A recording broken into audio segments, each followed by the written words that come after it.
I am so glad you convinced me that the family car should be the Defender 110. It is so beautiful inside. It's so comfortable and it just feels indestructible. Yes, it really is. I've been waiting a long time for the new model to come out. The Defender 110, I'm telling you, it's my favorite car of all times. It's my third one. You know, I have stories of going off road. The guy managed the group. He was like, "What are you doing in this beautiful car?" I'm like, "I'm going off road." He's like, "Are you sure? Because you can use one of ours." And then they look like Mad Max cars. I'm like, no, we're going to do this. And he was shocked. Wow. Well, it's great because the Defender has been reimagined for 21st century adventure, and its unparalleled off-road ability as well as its robust interior are invaluable whether you're headed towards uncharted territory or just a weekend of exploration. The Defender 110 tackles challenging surroundings with absolute confidence. The SUV conveys strength outside and in, featuring peerless technology like an intuitive driver display and an award-winning infotainment system. That's my favorite part, to keep you connected no matter where the journey takes you. Adventure is unique to everyone, and so is the Defender. Choose from the two-door Defender 90, the four-door Defender 110, or the larger Defender 130 with the ability to seat up to 8 passengers. You'll find uncompromising performance in all three. So pack up and go even further with the Defender 110. Learn more at LandRoverUSA.com/Defender. Capella University is rethinking higher education. With its game-changing FlexPath learning format, you can earn your degree on your schedule and fit your education seamlessly into your life. Imagine your future differently at capella.edu.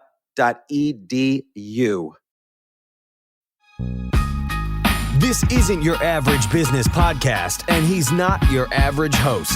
This is the James Altucher Show. Today on the James Altucher Show. Everybody thinks they're on the right side of history right now. Everybody. And I think we're all wrong. I think the right side of history is to not be manipulated by the media anymore. I believe that 75% of the media and social media is all bad right now. And I believe 25% is great. Look, I can order, I take 45 supplements a day. I can order all of them on Amazon. They're at my door in 2 days. Like, that's an amazing thing. I can read some good articles online that people post on Facebook or Twitter or wherever, and I get a lot out of that. I can laugh at certain things. All that's good. How do you balance the massive bad with the slight good? And right now, everybody's manipulating. In fact, 72% of Americans believe the news and information on Facebook is untrustworthy. Yeah. We're all on it 24/7. We're all thumbing through endlessly, and it's all negative, and it's training our brains into being manipulated by the media 24/7. And I think the right side of history is not protests or Trumpism. I think it is not letting the media manipulate you anymore.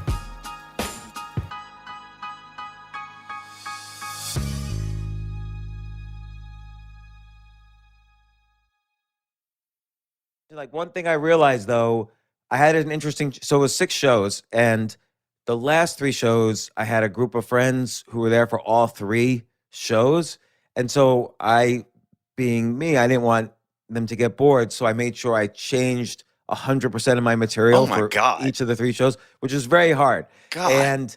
And so by the 3rd show, which was the last show of the 6, I thought I was just using my throwaway material, like this is just my scraps. Yeah. But in fact, that was actually by far my best show. Oh, wow. And so it made me realize that, like, the material that I thought was intellectual and meaningful, but also funny and interesting and blah, blah, blah, it was all good and it was good enough to make people laugh. But when I combined just my natural skills with just basic humor, that worked the best.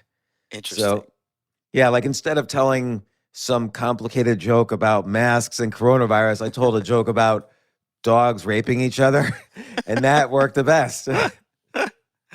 Well, duh. I mean, who wouldn't want to hear that joke? Oh, but there was one time, this was a confusing one. And then we'll start. I started my 4th show with Ruth Bader Ginsburg jokes. And this was the day after she died. So I said, I came out there and I said, so I've been thinking about a few things to say about Ruth Bader Ginsburg, and you could hear, and I expected no. this. Yeah. You could hear like a little bit of a Uh-oh. too soon feeling, and I'm like, no, it's not too soon because I'm not telling a joke. I'm just being serious. Like I'm speaking truth to power. I want to speak about this great lady, and so it's not a too soon sort of thing. And, and then I'm continuing, and then I said, I remember very clearly back in the day when Ruth Bader Ginsburg and I were growing up together in the open mic stand-up comedy scene, and she was just the master of anal rape jokes. And she was incredible. She could just do anal rape jokes for an hour, and they were so funny. Like people were just on the floor laughing. And then she could have been a great comedian, but then she got that degree, that medical degree, and for decades she was Dr. Ruth. And she could do anything she wanted. And then she became a Supreme Court justice. And so by the end of that, people were laughing, but I was still, and I had done a nice intellectual twist around it, and it was still kind of funny. But it wasn't as good as just simply telling like a dog rape jokes, and then a Barbie rape joke. There you go. So, and I thought I was so clever. Like, this is how I'm the only one in the country now who could do a Ruth Bader Ginsburg joke. And You're probably the first one. yeah, I was definitely first because I avoided the whole too soon thing in his clever way. But it still wasn't as good as just telling like a raw joke with a punchline. So even though it was like funny, you had to like really roll with it to enjoy it. And so it took the audience a few seconds to roll with it, and then still probably wasn't the best anyway. But I thought it was funny. I was laughing. Yeah. So Phil, this is a good time, particularly after RBG, to talk about Ruth Bader Ginsburg, the election, your latest survey results of what the entire country is going through. How are you doing? Oh man, I'm doing great. It's a weird world we're all living in right now. I don't know how you wrap your arms around this whole thing. The only thing missing is a 269 to 269 electoral tie on November 3rd. Well, there seems like, I mean, so first off, obviously you're in the campaign business. Are you currently working on any of these campaigns? We're working on U.S. Senate campaigns. Are you allowed to say who? Yeah, we're working in the New Mexico Senate campaign. We're working on the Maine U.S. Senate campaign, and then those are the two big ones we're working on right now. Okay, and then do you think you'll be involved in the presidential at all, or are you like sharing data on any side with the presidential? I am learning from you don't have to say who. The Trump side, what's going on from how they're seeing some of the things. We'll talk about that today. Okay. But as far as my involvement, it's just TBD at this point. Right, and obviously things are changing all the time. Like from a couple of podcasts ago, and you and I have discussed this because I called you right afterwards. I got some interesting data when I was interviewing Jim McKelvey. Yeah, and and it's a very interesting race because like all the time I try to look at it from almost like a game perspective. Oh, we're going to gamify it today. I'm ready. Yeah. All right. Let's by do the it. way, so we were on, I think it came out in October of 2019, and we broke down the Electoral College in that podcast. And so before I came on today, I was like, what did I say? Did I say something stupid and all this stuff? Did you know that if you go back and you can get Jay to pull this, you predicted that if Biden won the nomination, he would pick Kamala Harris as the VP? On that I podcast. predicted that? Yes. On that podcast? Wow. Yes. I'm impressed with myself. In October of 2019. I like it. Jay, we got to get that clip. That's a winner. That you absolutely Thank you, Phil. did. I was listening to it. I was like, oh, wow.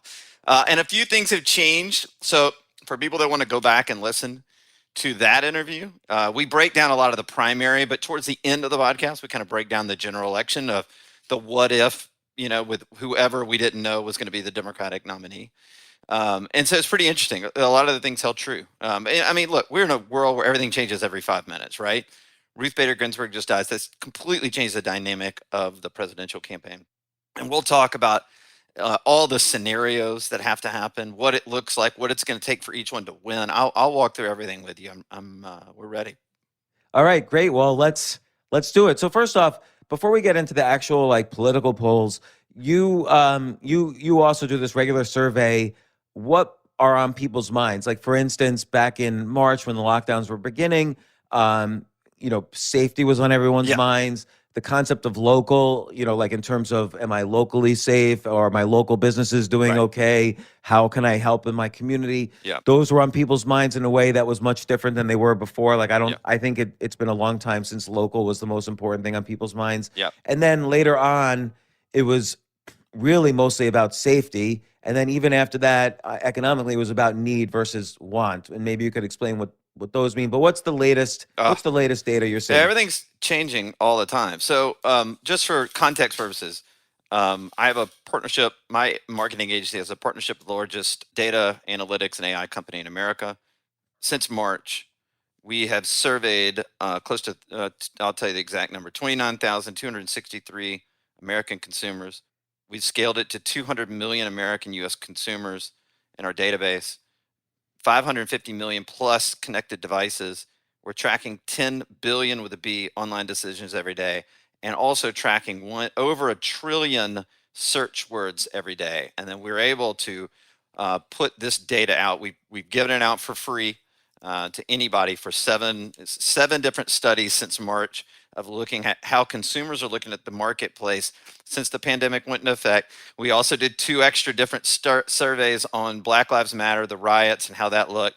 So we've actually done 9 surveys. I've spent over $100,000 at this point of my own money to put out this data to try to help business owners. This is not politics based. This is business only, and what's motivating consumers in this moment. And we've given this all away free. Now, and people are using like you'll have to. I always try to figure out like on the one hand, there's data and it says all these nice little smart things, but then there's the question of how to tactically use that to either make your life better, your decisions better, or your marketing better, or your business better, whatever.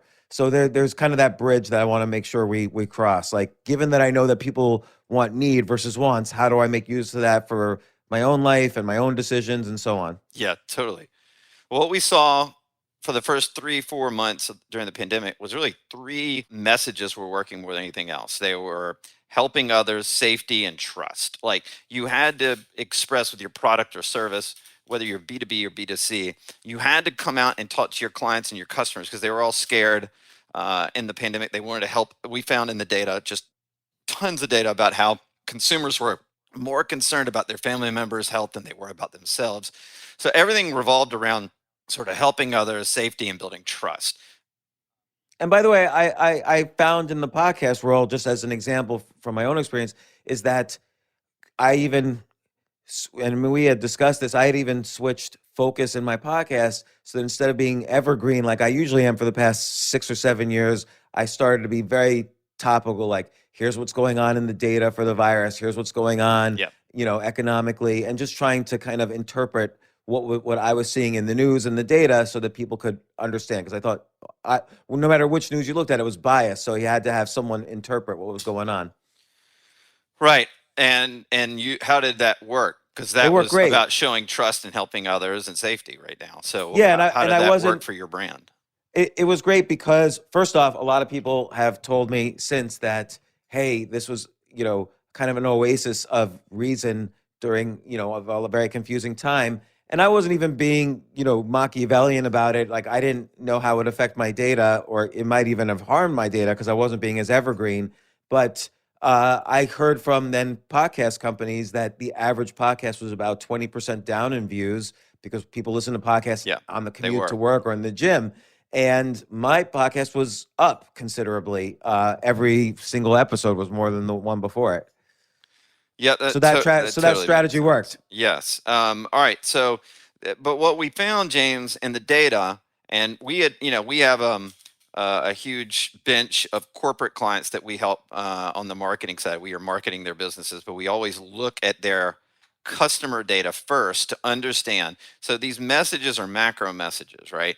When we work with a client, whoever they may be, usually in the e-com world, but we also do B2C and B2B. We're also we can actually overlay their own customer lists or client lists and then track those people by all the same metrics we just talked about on the macro sense to really dive deep into exactly what it is. So this is a free look at the macro perspective of customers in the marketplace. And so let me walk through where it is now, because things have shifted again. And then we'll bridge that to the presidential politics and so on. Absolutely. So our latest report that came out right at the beginning of September, we're going to have another one come out in the next few weeks. But what we're finding right now are some things return to normal. Consumers are going back to physical stores, mostly grocery stores, Walmart's, general merchandise stores, but they feel like they can return to those stores and stop buying as high a level as they were buying online with groceries. That's actually come down a little bit, and people are actually getting out. Also, we found in the data that people have returned to restaurants. Some average American is going to a physical restaurant, one time a week. That's great. That's really good, right? The economy needs that. Unfortunately, I don't think the restaurant part is going to hold, because once the weather turns cold and people can't eat outside, we're going to see what do states do, what do governments do, and then we're going to see a little difference in the data on that point. I mean, I talk to a lot of like restaurant and venue owners just by the other hats that I wear, and I could tell you, first off, I don't know anybody going to 100% capacity just by the rules. Yep. But even then, it's still people are just coming back. So it's not like you can really get more than 50%. This is the whole thing about government restrictions, is that people are smart enough anyway. Even naturally, if you had no rules, you're still not going to get higher than 50% capacity, most likely, is what I'm noticing. Like, people are smart. They're not going to pack themselves in to a cubby hole and start spitting on each other so fast. Like, everyone's a little bit nervous and a little bit hesitant to go out, correctly or incorrectly, it doesn't matter. But the rules are probably fitting. This is why I don't really think this is why the rules are being struck down as unconstitutional, is that people are willing to do this anyway. Well, and there is the last point that I believe is positive progress. We are seeing for the first time since the pandemic broke out and the lockdowns went into effect, more Americans are accepting that there is nuance with this pandemic, that there are certain populations that are more susceptible to it than others, and that regardless of whether you're highly susceptible or have a low propensity of getting the virus or being, asymptomatic, that people have finally started saying, it's my responsibility. I can't live in lockdown forever. I'm done with this. And I take responsibility for the chances, going forward. And so you're seeing this, people are becoming less worried about the coronavirus. They're getting the coronavirus, dying of the coronavirus, or they've just accepted they get it. It may be a horrible situation, but they gotta live their life again. You're seeing this obviously with elderly populations that are going out and being more public. They've accepted the responsibility. They're not putting the responsibility on the government as much as they're putting it on themselves. I think that's progress, because there is nuance with this disease. That is a fact. Certain populations don't have aren't dying from it. Certain populations are more asymptomatic. And the fact that we have a one-size-fits-all strategy in California or New York or in some of these other states is people are kind of coming to their senses and going, well, this doesn't make sense. It has no common sense behind it. And so that's another point of progress I feel like I'm seeing. Even if we had a second spike, they understand that. And there's not as much like concern over, oh my God, if I get it and I'm 32 years old and healthy, I'm going to die. Like that's sort of melted away. I think that's right. And I think people are, just on the flip side of that, people are aware too that it's not so much worry about getting it. There's also worry about transmitting it, which is why, in some cases the masks or in many cases the masks are appropriate. But also I think the more susceptible populations are staying in and they're fine with that. It's just like for kids, like if flu breaks out in my kid's school, if enough cases are in the school, I'll keep my kids at home, so I mean, kids grew up, like my mother had polio. Kids grew up in the 40s and 30s and 20s when there would be polio outbreaks, and you would just keep your kids at home, and hopefully it worked, but you couldn't really prevent people from being exposed to these viruses. It's the same thing now. We have all these lockdowns, and I'm not criticizing the lockdowns, but the initial goal was to flatten the curve. You can't really eradicate the virus by, locking down, some percentage of the population, unless it's 100% of the population for 3 weeks where nobody sees anybody else, Right. Of all 7 billion people on the planet. Else, eventually everyone's going to get exposed to this virus. There's nothing you can do about that. Yeah, 100%. So here's the bad news and what we're seeing in the economy. I'll go through some of the very specific numbers. This is really important. If you're an investor, you're a business owner, I'd say pay attention to this.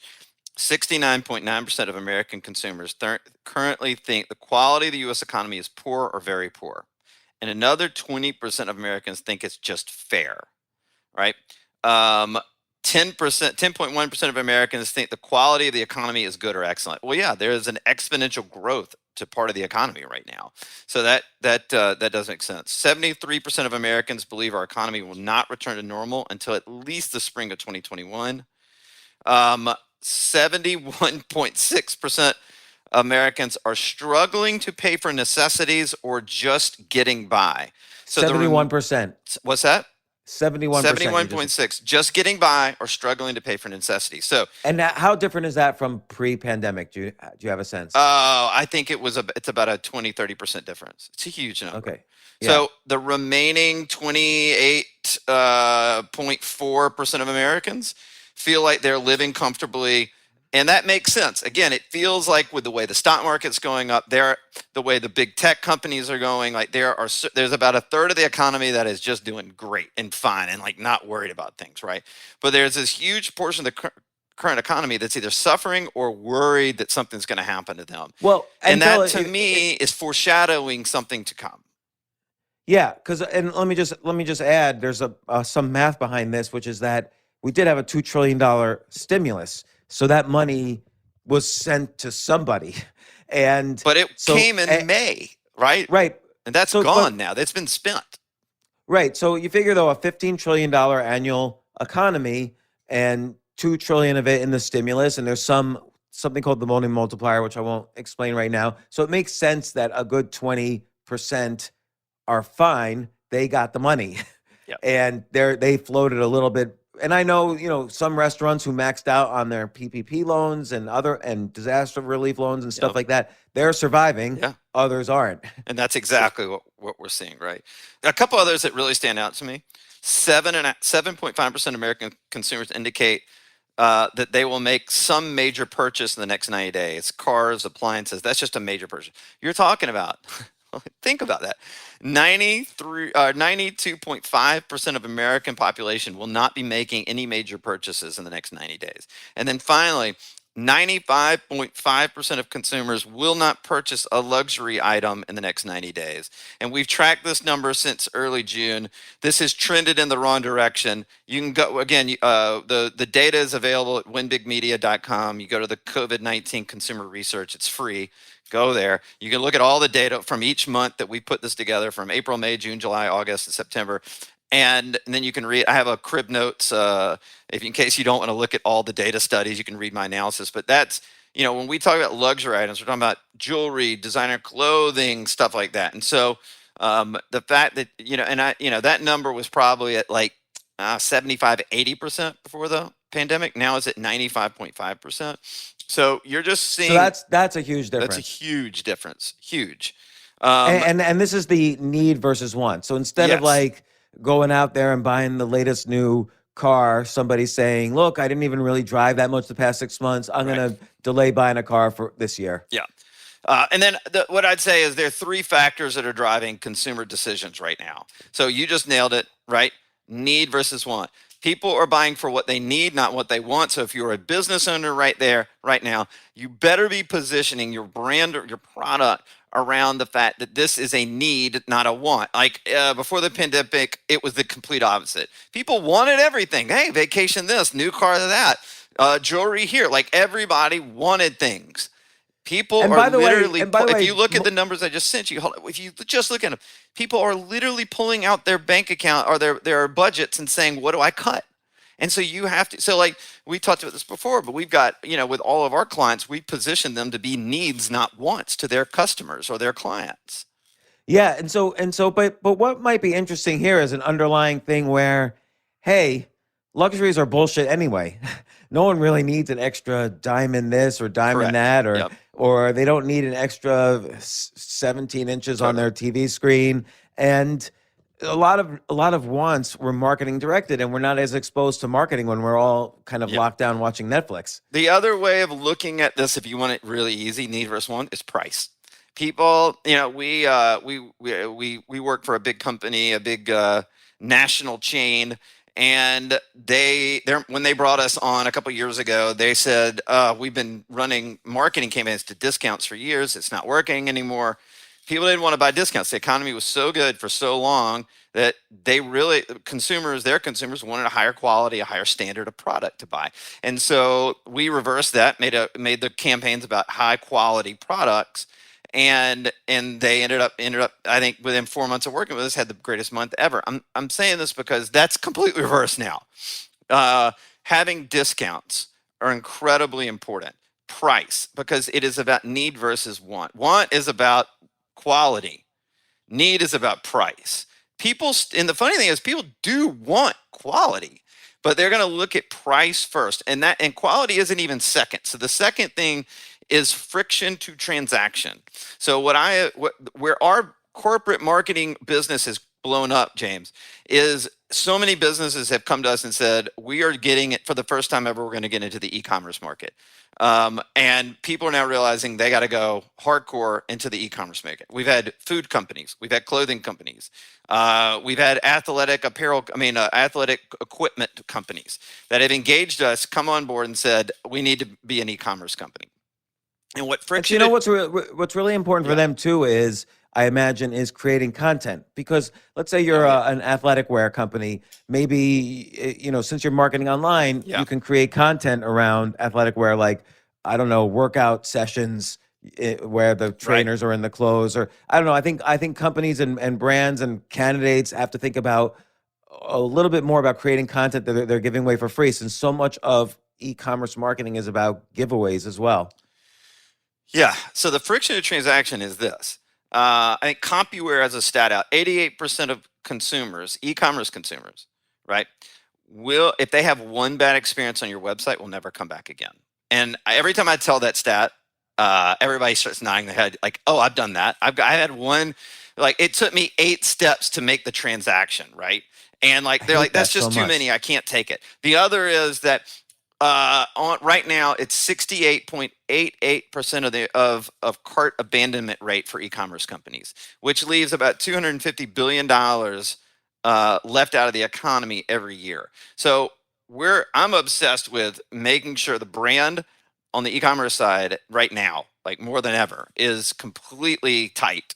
That there is no friction to transaction. It's like 1-2 clicks, and you're at the checkout window, right? Look at what Amazon does. Amazon has built their entire model on friction to transaction. That's it, in price, right?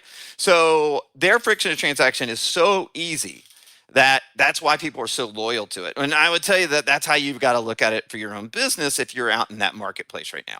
Well, what I would even go not quite one step further, but along these lines, I've been seeing this trend get bigger and bigger of what is being called a-commerce, like auto commerce. So I'm Amazon, and I recognize, Phil every month has bought 6 cans of Campbell's soup, and now the month's up. Maybe I need to send him an email. Hey, Phil, 15% off your next purchase of Campbell's soup cans. So people need to kind of figure out the buying patterns of their best customers and kick in like an auto. Like, hey, just say yes, respond yes to this email, and we'll send you the next 6 cans of Campbell's soup. That's right.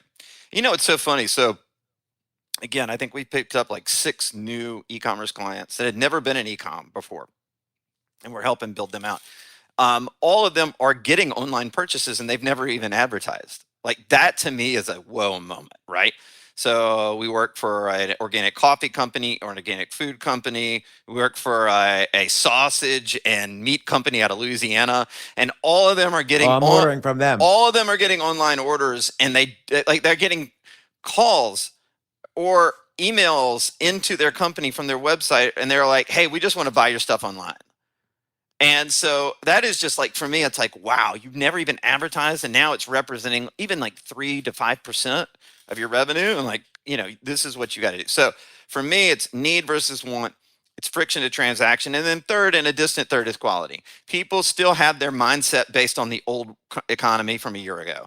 And so quality was such an important part. It's not that that's gone away, it's just diminished significantly. And so when we work with these specific companies, we're able to actually look at their customer base and then tell them specifically the order and how significant the differentials are between price, friction, and quality. And so And those I are the think in three terms things.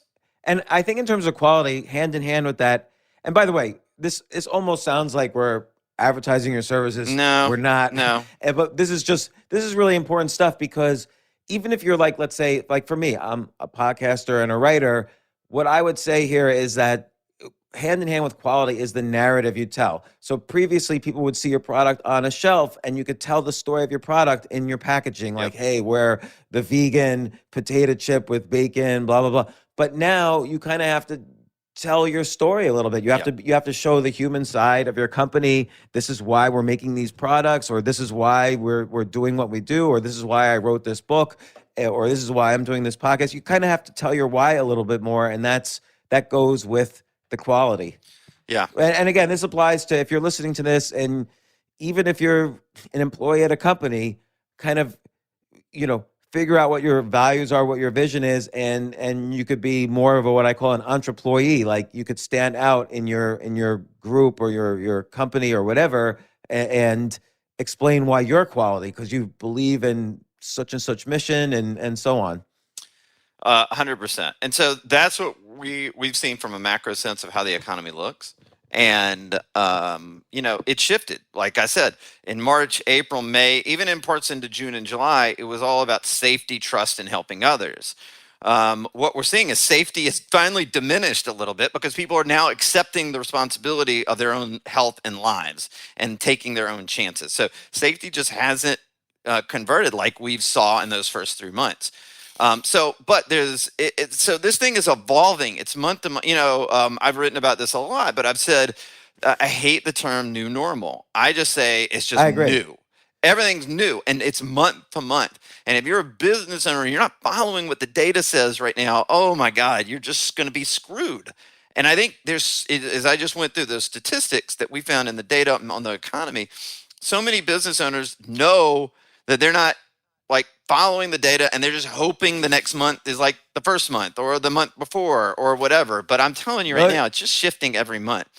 You're right. Like, I think people are in denial. And like you said, I think the new normal disappeared in April, and it became, a new, not even new. It's just like, well, yeah, everything is new. It's just totally different. It's abnormal. And by the way, if right now, of course, it's hand in hand with this virus. Mhm. But if you had just told everybody, hey, let's say there was no virus. If you had just told everybody, hey, I want you to close your business for 6 months, and all the consumers, you guys have to stay home for the next 6 months.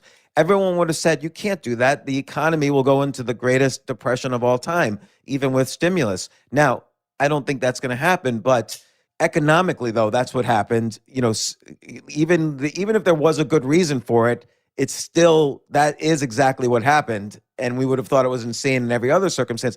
I'm not saying it's insane now, but you do have to you do have to realize it's a new economic reality, whether you're, again, an employee, a business, unemployed, trying to find a job, trying to figure out what your side hustle is going to be that could turn into a business, and so on. I agree. And so the one thing that I think is causing angst amongst Americans, right, is all the riots, is the presidential campaign, which we can get into in a minute. You and I have both written that I believe, and I wrote about this in August, but I believe we're heading towards either a civil war or a secession of states within the next few years. Yeah, And- let's talk about that. That's my favorite topic right now. Okay, good.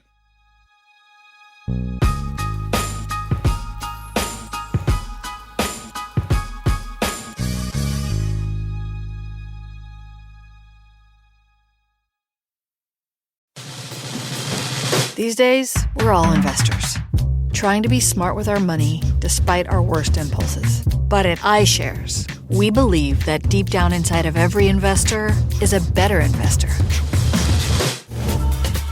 One that's just waiting to be let out. Explore iShares ETFs and insights and let your best investor out. Visit iShares.com for more information.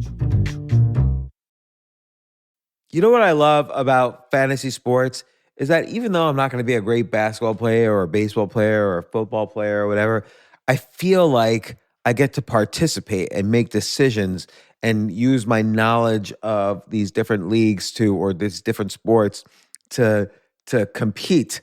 So it's like I can pick my team or I can pick my favorite players and I could use my knowledge to make predictions and maybe even make money. So with the basketball season here, you can now pick combo projections across football and basketball from the Specials League on Prize Picks. This is a league created specifically for combo projections that include two or more players from different sports or leagues.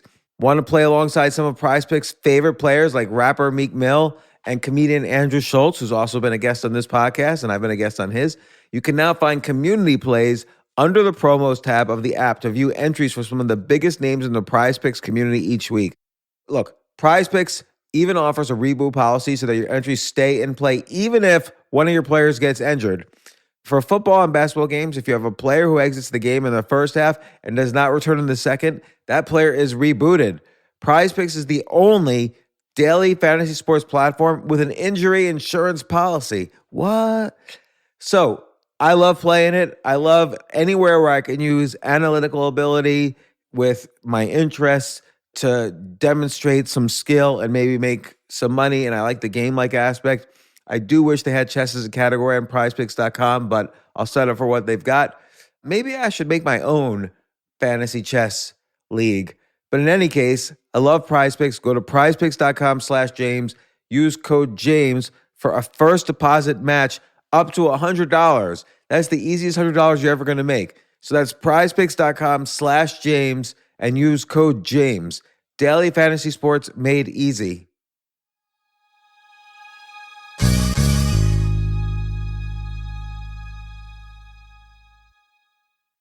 The future of learning is definitely online. Like, it's such BS that you have to spend $200,000 or take $200,000 in loans and go to some fancy school when it's useless. It doesn't guarantee you a job.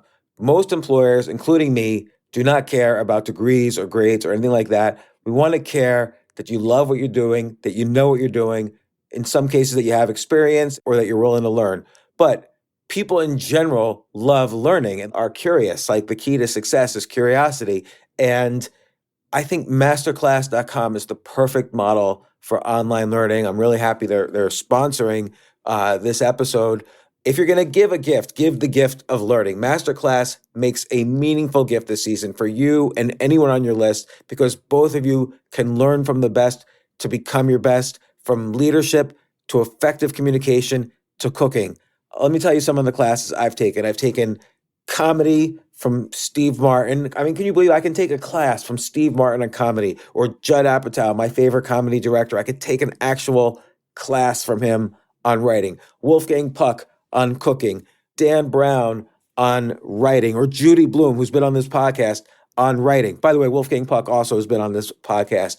It's such a pleasure. I try to take classes all the time from masterclass.com. And whether you're watching Masterclass on TV or listening in audio mode in the app or on their site, the quality speaks for itself. It's like these Masterclass instructors are your own personal mentors that are going to help you reach the next level. How much would it cost to take one-on-one classes on comedy from Steve Martin or on chess from Gary Kasparov? You just wouldn't be able to do it. But it would cost hundreds of thousands of dollars. With a Masterclass annual membership, it's $10 a month. Memberships start at $120 a year for unlimited access to one-on-one classes with all 180 plus Masterclass instructors. So it's not just $120 for one instructor. You get all 180 plus Masterclass instructors. boost your confidence, and find practical takeaways you can apply to your life and at work. And if you own a business or are a team leader, use Masterclass to empower and create future-ready employees and leaders. That's the real education in today's world. So this holiday season, you can give one annual membership and get one free at masterclass.com/JAS. JAS, of course, stands for the James Altucher Show. So right now you can get 2 memberships for the price of one at masterclass.com/JAS. Masterclass.com/JAS. Offer terms apply.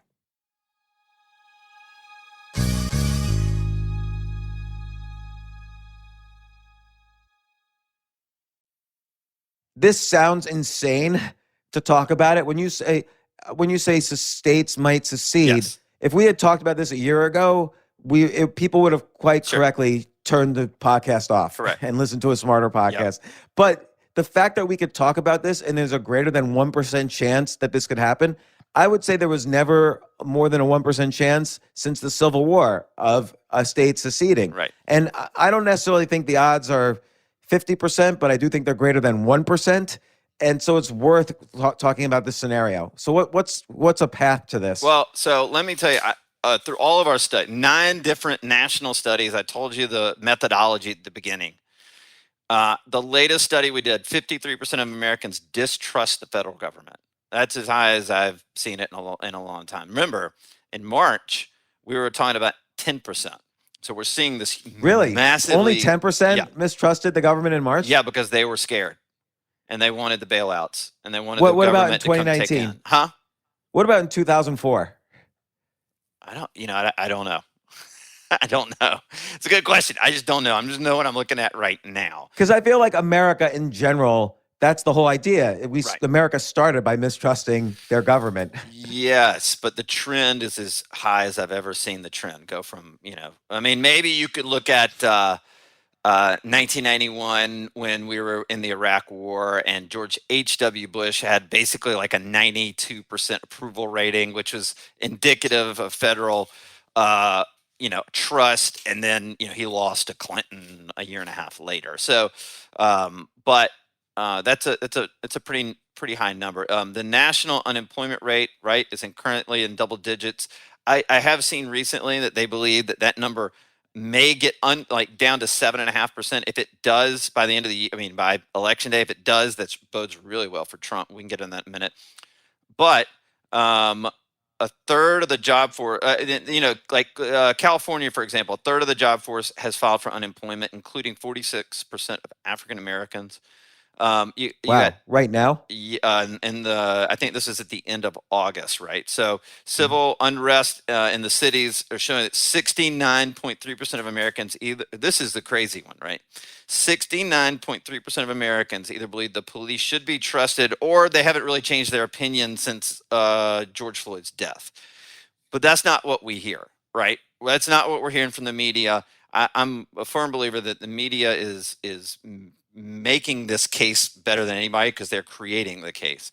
And so just to kind of summarize, it's not like George Floyd didn't happen. It's not like this isn't a horrible thing. Of course. But I've talked I don't to feel like I have to qualify all this, right? Right. No. But I think though there's the way I understand it from talking to people on this podcast and different African American voices is that a lot of people feel incrementalism has worked, meaning things are better today than they were 10 years ago, than they were 10 years before that in terms of all the different statistics. But of course, if you lock everyone down and take away everyone's job and then you throw a match on a can of gasoline, it's going to set things on fire. And we've had unprecedented peace since the last Civil War.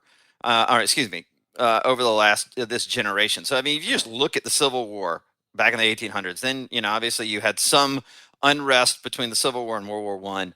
You had World War I, then you had World War II, then you had the Korean War, then you had the Vietnam War. And then since the Vietnam War ended, now I understand we had the Cold War, and I understand we've been in Afghanistan, Iraq, but people weren't forced into that. That was a volunteer army that went into there. So people don't feel these wars like they did since the Vietnam War. And so I feel like you've had this unprecedented amount of peace, and people just haven't had to sacrifice. In 2008, when, I was best friends with a Chief of Staff to this United States Senator.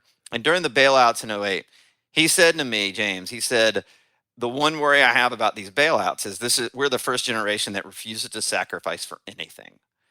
And the government came in and bailed out. What happened during the pandemic? The government came in and bailed out. No one has had to truly start over or make the ultimate sacrifice and make their priority in life fixing their budgets, fixing their family, safety of their, a war where they know they have to protect their family. Are they going to get, go to war or whatever? And so we've just had this unprecedented amount of peace and prosperity, and which is not necessarily a bad thing. Of course, but people end up not understanding that. And this is where we go now. People are fighting over things that make no sense. We've had over 100 days of riots in Portland. Does anybody believe that those riots going on right now have anything to do with saving African American lives? Or are they just driven by Antifa that is rioting? They executed a Trump supporter there. I understand I lean right more than left. So good. I'm very upfront about that. When you have in Los Angeles a couple of weeks ago, you have 2 police officers that were, someone tried to execute. And then when they... Oh, yeah. What happened to them? So a kid came up to their police car and fired a couple shots, and you see the video of the kid just running away. Did those police officers survive? I believe they did. And the Black Lives Matter protesters protested in front, or the supposed... I think most Black Lives Matter want change and want to do the right thing, but what's getting all the new, or what's really driving the narrative right now are the outliers, right? So the protesters went to the hospital and started blocking the ambulance's path, not the police officers, but other patients that were trying to come in on ambulances, and they were blocking the driveway for the ambulance. A couple days later, a connection, someone that Eric Garcetti, the mayor of LA, meets with from time to time, this African-American leader, came out and celebrated the fact that these officers were almost assassinated. Now, I tell you this, you just asked, like, tell me about that, because you probably didn't hear about it all that much. But just imagine, right, if that had been a Trump supporter that had fired on a cop and tried to execute him. Imagine if that was a bunch of Trump supporters that had blocked the entrance of a hospital. And imagine if one of the, Trump's, sort of political associates had came out and said, this is a good thing of what's going on right now. The narrative would be totally different. And I think there's frustration on people on the right, but then I think there are people on the left that are going forward with this narrative, and I think we are spinning out of control right now. There is no more nuance. There is no more no one. I'm telling you, if you went in and did a research poll right now and said, should George Floyd, what did you think of George Floyd? 98% of people say he shouldn't have been killed. 98. I mean, it wouldn't even be close. We are all in agreement on a lot of different things. We're in agreement that maybe we should look at the way the police forces are funded and trained, and is there a better way of doing it? No one's going to be against that, but we are so polarized right now, and the data is so clear that I am convinced that November 3rd is a reckoning day, man. And I think sorry, I know you're not doing the qualifying, so I'll qualify every step of the way. I think the rhetoric on the other side is that a language of that the right has a language of race division, which has kind of created some of the more violent parts of these protests in some cities. Whether or not that's true, I think that is the narrative on that side. So that the violence is more rare than we think, as you were just saying, because the media sort of talks about the violence more, and that even though a lot of these are in Democrat-run cities and states, the rhetoric is still coming from above, and that's the narrative on the other. So either side has its polarized narrative. The bottom line is, I think the media is manipulating everybody. They're manipulating the right. They're manipulating the left, and they are doing it to get clicks, and they are doing it because either they've got a broken model or it is just a cold hard cash play. And Which is true yep, also. and there's something, there's a reckoning coming. I really believe it. I'm not being a heretic here. I really believe that there's something coming down the road for us. And I believe, let's say Biden wins. You don't. I mean, I would absolutely see Trump people in certain states going, "That's it. We're leaving." Right? If Trump wins, I don't know if half the country could take another 4 years of Trump, because they're going to go crazy, and and I believe there will be efforts to have a succession. Will I think it happen? I mean, I don't know. I think you could see geographically our country look a lot more like Europe in 10 years than in the United States today. So kind of like, let's say EU sort of is like this loose. I hate to use the word confederacy, because think of that, people don't know what a confederacy is. They think of like this, just the Southern Union in the Civil War, but a confederacy is like the EU right now is a confederacy. It's a bunch of independently governed states that have some central governing body for union related activities, like a military force or whatever, but every state independently has their own laws. So the difference between that and the United States is, if the United States right now was a confederacy instead of a constitutional republic, New York would make its own laws, and there wouldn't be as many federal laws over state by state. So a federal law might be, I don't know, the Bill of Rights is a bunch of federal laws that might be state by state rather than a government mandated thing. Thank you. You did that more succinctly than I could. Let me sum it all up in a quote from the great Andrew Yang, who's been saying this a lot lately. We are a society that's data shy and argument heavy, and that, I think, sums it up. That's a good way to put it too, because you look at the arguments are nonstop on every time people argue on Twitter, like Twitter makes another penny, and they're nonstop. I've never seen anyone say, you know what, you're absolutely right about, X, Y, or Z. No one said that ever on Twitter. Yeah, so we ended up looking at, we've done 2 studies on Black Lives Matter movement, and what you're really finding is about 30% are hardcore believe that what's going on is righteous and necessary. And you're finding about 70%, even if they support Black Lives Matter, are not in support of the riots, right? And we even looked at this in sports. So I've written a couple articles for an online publication called Outkick.com. They're kind of a competitor to Barstool. And we found out that 87 and 92% of all sports fans, blacks, whites, Hispanics, anybody, women, men, didn't want athletes to talk about wokeism in society. Like, they didn't want to be preached to by a millennial or a Gen Z athlete. They just want to watch games in this moment because everything's nutty, and they just want to, forget about life for a while. And then they don't want to be preached to and told they're bad people because they don't want wokeism and politics to come into the lives of the sports industry, right? And so now they're being told they're terrible people for thinking this. So everybody's just shutting up and not speaking up anymore. But the ratings for the NBA, the NFL, all of them are down terribly. In Major League Baseball, they're all down. And I can tell you, I wrote this article in June, and I wrote a follow-up in August, and I predicted this because, I'm looking at the data. People just want to have an escape right now, James. They don't want to be preached to. We all share commonality, and we're not talking about that. And sports brings people together. It brings races together. It brings everybody together because we rally around our team.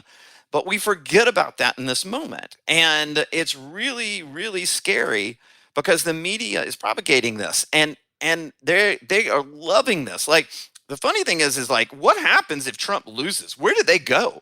Right?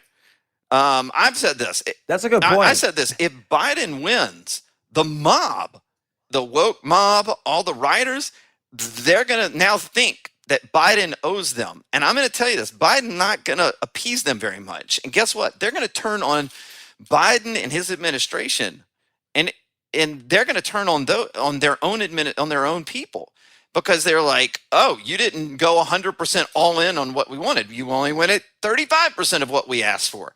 And so, right now, Trump is their boogeyman, and it works. I get it. but they're going to turn on Biden if he wins. So it's really like this. Nothing's going to get better on the political front. I just don't see it. Well, there's like three scenarios, right? So one scenario, just really kind of plainly, one scenario is there's a clear winner and it is what it is, and there's another 4 years of polarization, and then maybe, in 2024 there's a bunch of Gen X candidates who can come to consensus a little bit better, or who knows. Then the other scenario is we have a complicated November 3rd. This is what I expect. We have a complicated November 3rd That's a with nice no way of winner. putting it. Complicated. Right. And I would say it's actually an interesting bet to bet on what day the election will be decided, all the way up until January 20th, where there's possibility there's a bunch of scenarios. One is there's no electoral winner. The other, and it goes to the House. The other is some states it's too close to call, and you end up getting two slates of electors going into House. So both parties think they win. So you can't say that they won't allow that there's no winner. And that's actually complicated. That's a nuance constitutionally that's not really covered in by any of the amendments. People aren't really aware of that. I wasn't aware of that until a few days ago when I started researching it.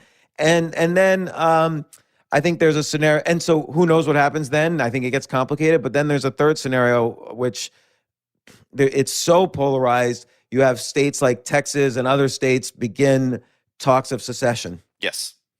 I think that's a very reasonable way to look at it. And here, the next article I'm writing for my subscribers is basically, what is the right side of history? Like, everybody thinks they're on the right side of history right now. Everybody. And I think we're all wrong. I think the right side of history is to not be manipulated by the media anymore. And I love that. I'm gonna tweet that. I believe that 75% of the media and social media is all bad right now. And I believe 25% is great. Look, I can order, I take 45 supplements a day. I can order all of them on Amazon. They're at my door in 2 days. Like, that's an amazing thing. I can read some good articles online that people post on Facebook or Twitter or wherever, and I get a lot out of that. I can laugh at certain things. All that's good. How do you balance the massive bad with the slight good? And right now, everybody's manipulating. In fact, in our last data report, when we were looking at the secession thing, I put in here, in one of our data studies, 72% of Americans believe the news and information on Facebook is untrustworthy. Yeah, I agree with that. We're all on it 24/7.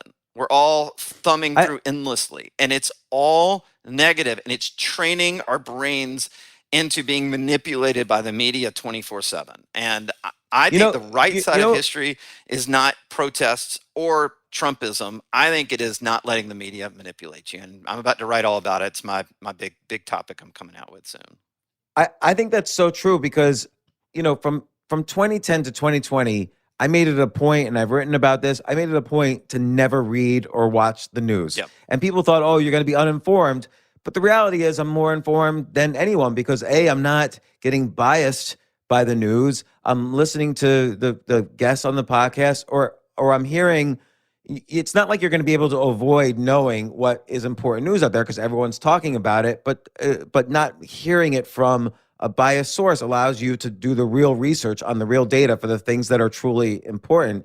But since March 2020, because I've been playing this role of trying to interpret the scarier data out there, I found myself reading the news to the point where I was getting more depressed and angry all the time than I normally would have in the past decade. Yeah. I mean, listen, I'm just as guilty. I mean, like 2 weeks ago, like my wife basically had an intervention with me. She's like, "You were in a total funk." And I'm like, "I know, because I've been on my phone. Like, sometimes I just want to escape into my phone. Who doesn't feel that way?" And then I get caught up in all the manipulations from the right and the left, from good to bad, and from what I should be doing to everybody, having a phone in front of their face telling you what you should think and what you feel, and you need to buy this coaching product. How many people, how much of that are we seeing right now? It's everywhere. Like, everybody's trying to tell you how to live. I'm just saying, turn it off, go be present with your family, volunteer in your community with all types of people, poor, rich, black, white, men, women, whatever.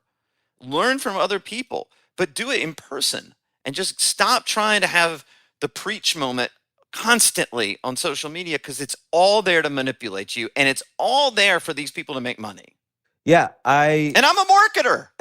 I agree. I think there's a lot of problems with what's happening. So what are you seeing in the data now in terms of the election? Right. So we have what do we got? 45 days left? 43 days left? Depending on when you put this out. So I'll start out with something I know you're going to love. All right, you ready? Because this is, you and I have some offline conversations on this specifically, so it'd be fun to walk through it. Right now, if you just go by sort of the aggregate of all the public polling, I'm going to talk about electoral vote count, because if you say, oh, Biden's at 50 and Trump's at 42, like, no, that doesn't mean anything. It's electoral vote count. That's all that really matters at this point. So if you aggregate all the public polling, now I'm not saying all of it's accurate if you aggregate it. The prediction is Biden has 353 electoral votes and Trump has 185 in the bank. Right. That's going by what polls? The aggregate of all public polling that's out there right now in each of the states. All right, and could I add some data to this? Is that for the first time, and I literally just looked, and for the first time in like 3 months on predicted.org, which is the prediction market. All right, you're like jumping in on me. So go the for aggregate of the prediction markets has it at Biden 290 electoral votes to Trump 248. You need 270 to win. But by the way, this is what I want to add. You're saying 290 to 248 Democrat Republican. For 3 months it was 312 to 212 Democrats Republicans. This is the first time I've seen it change in months. That's right. So they got it at 290 to 248.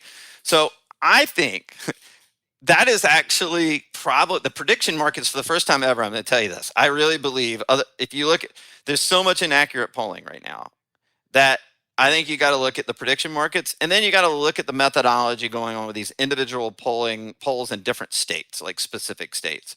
But for me, that's really important. Now, if I'm to tell you, like I kind of played around with the math, and I would tell you that it really is going to come down to Pennsylvania. Like Pennsylvania is ground zero in this election. Now, when we look back on this in November or in 2 years, when they finally decide the election in 2 years,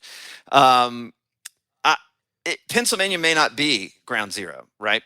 But if you're looking at it right now, it really, if Trump is going to win or if Biden's going to win, it's going to come down to Pennsylvania. And again, I think in the prediction markets right now, Trump has an 84% chance of winning the presidency if he wins Pennsylvania, and Biden has a 96% chance of winning the presidency if he wins Pennsylvania. So, and on predicted, Biden they have at 63 cents, and Trump they have at 38 cents. So, but Biden's down from, like, let's say a high of 74 cents, and in the past 90 days. Yeah, it's a good bet. My bet would be, if you want to, find value in the marketplace of betting Pennsylvania and Trump, because the Trump people are going to go all in. And I know this. They've already not.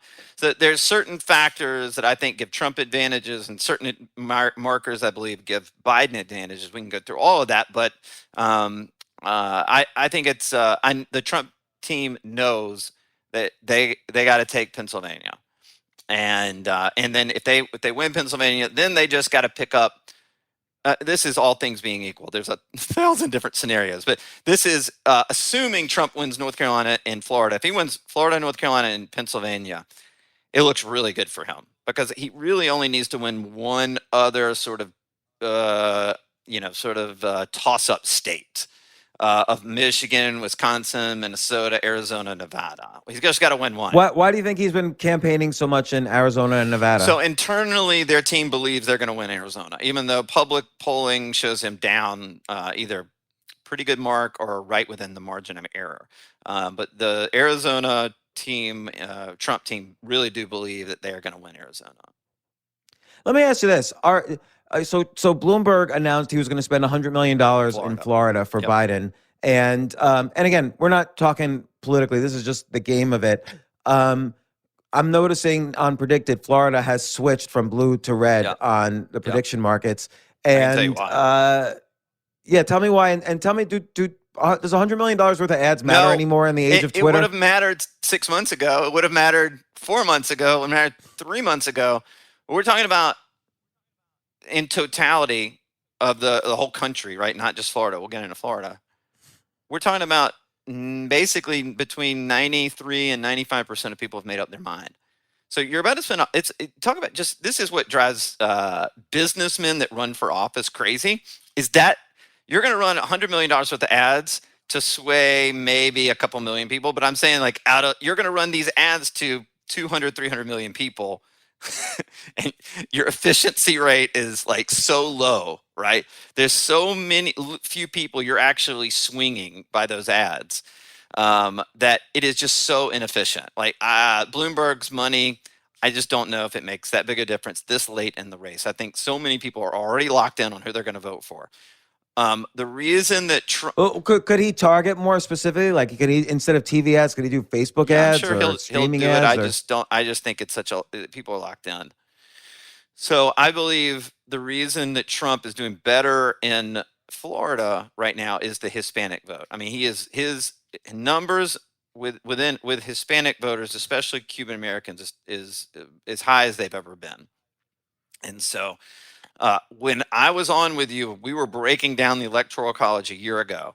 I said that the key to the whole election was the working class white voters, right? Whether that be in Wisconsin, Michigan, Pennsylvania, like the working class white voters would decide this election.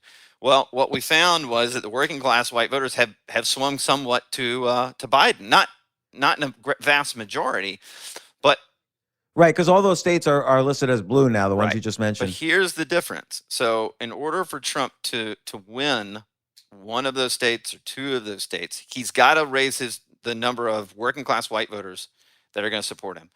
But one unexpected part of this is the minority voting is Trump is getting more between African Americans and Hispanics. He's getting more percentage of that vote than any Republican has in the history of American politics. And so, do I think that Biden and his team are going to start targeting African Americans and Hispanics and drive down those numbers by election day?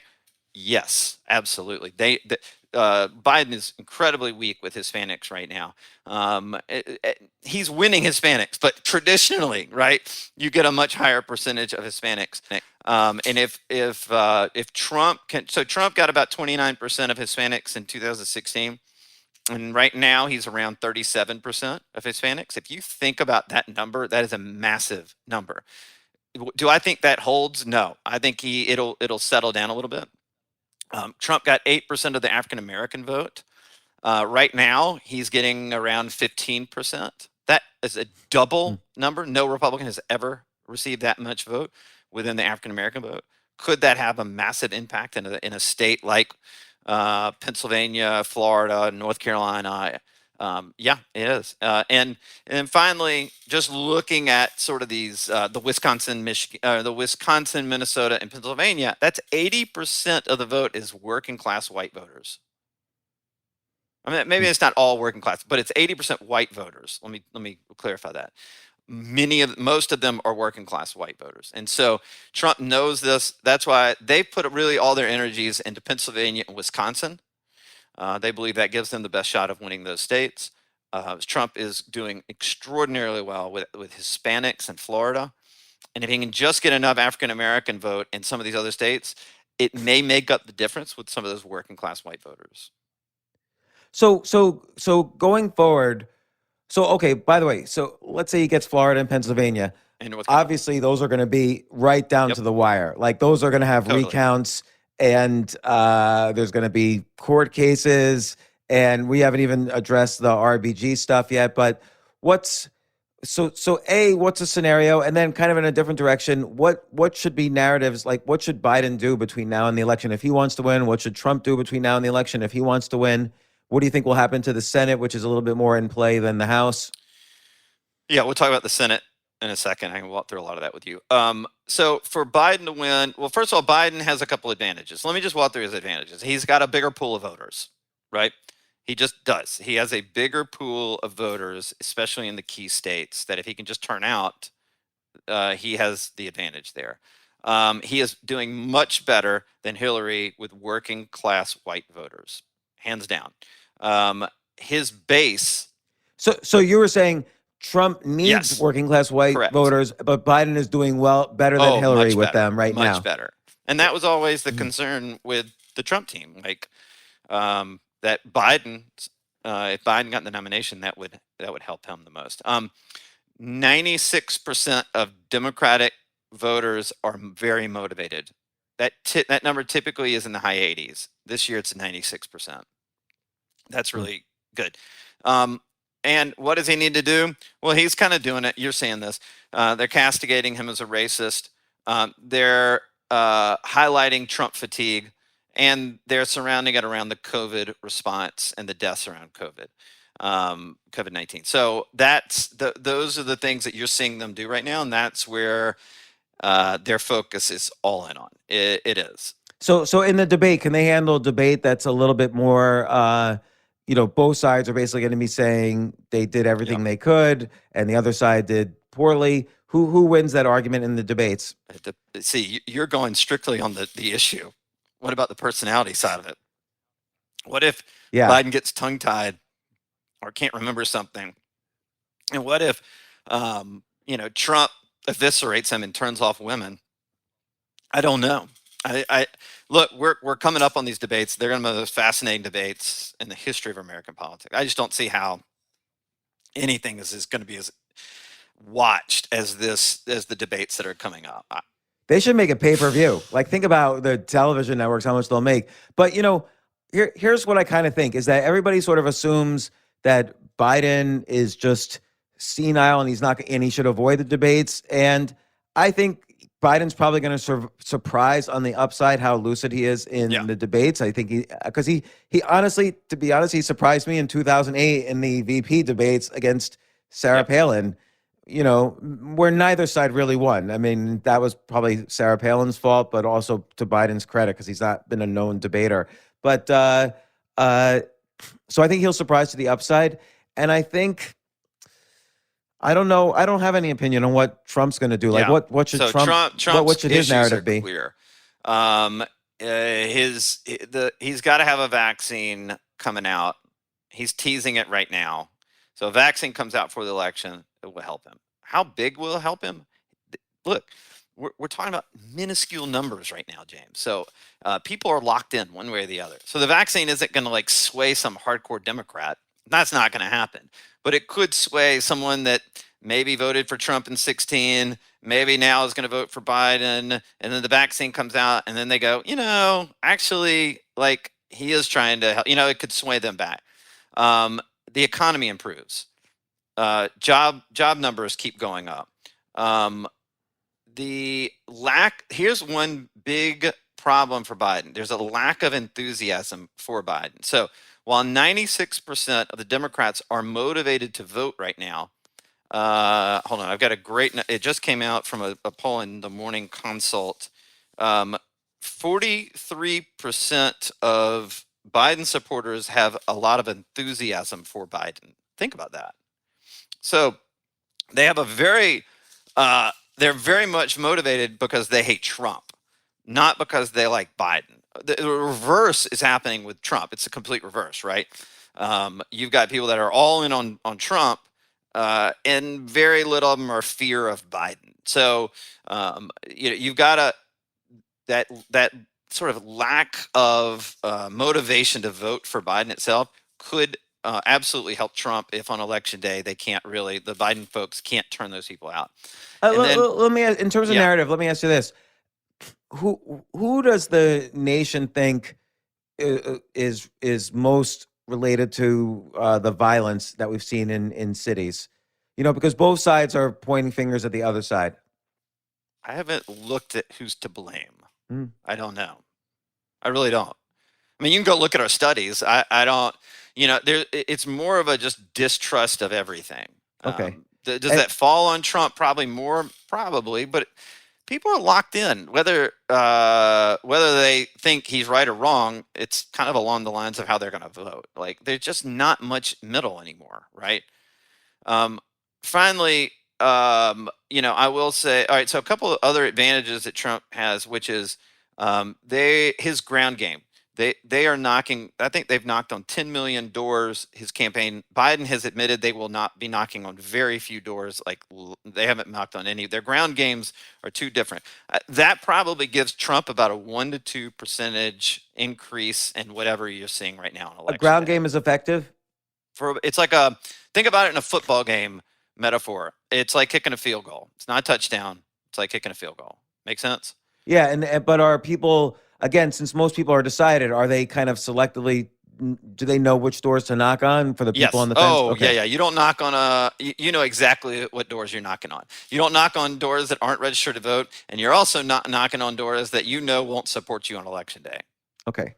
So they've knocked on, and I think in Pennsylvania alone, they've knocked on 1 million doors in the last few months, the Trump team. So just understand, I'm not talking, this is not going to be like a 10-point swing or anything like that. Could be a point or two.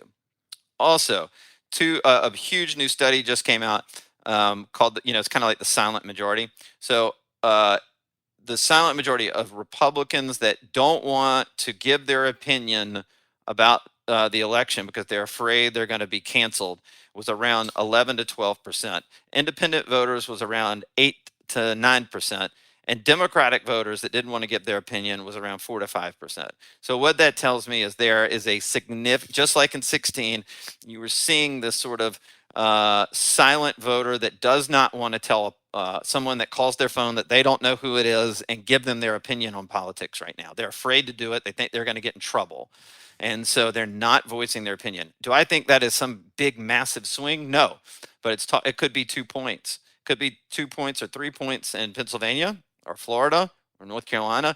So I think whatever polling you see, you need to add about 3 points to Trump in some of these states because there are people that are not coming out, and the Trump people are working overtime to turn out everybody they possibly can that's going to support them. You're seeing minority and Hispanic and African American vote for Trump at a higher level than we've seen before. And here's the interesting thing. Again, this is a new study by the Morning Consult. The voters that are turning towards Trump amongst Hispanic and African Americans are college educated voters.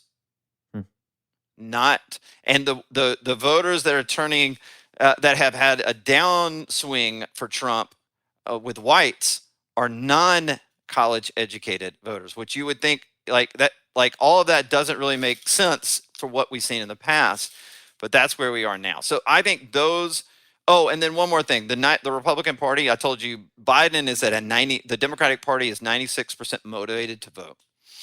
The Republican Party is at 98% motivated to vote. Those two numbers are the highest numbers in the history of American politics right now. So we're going to probably see the biggest voter turnout by far. Yeah, I think we had 137 million votes in 2016. So we'll see what that goes. 2018, a Democratic landslide, right? The midterms, Democrats won like crazy, right? That was the highest, I believe that was the highest midterm turnout in the history of American politics. So I would expect you will see that this time around too.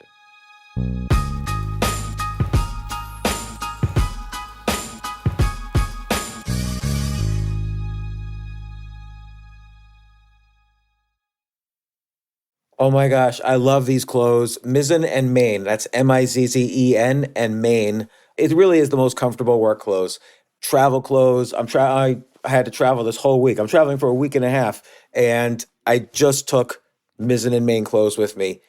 Close out 2023 in style with comfortable, breathable, packable, and machine washable pieces from Mizzen and Main.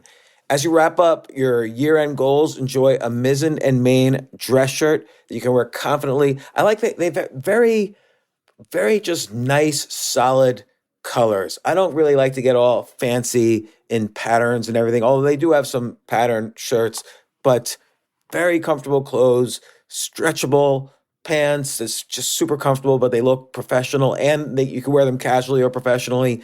I like some of their flannel shirts or untuck shirts. I love untuck. I never tuck in.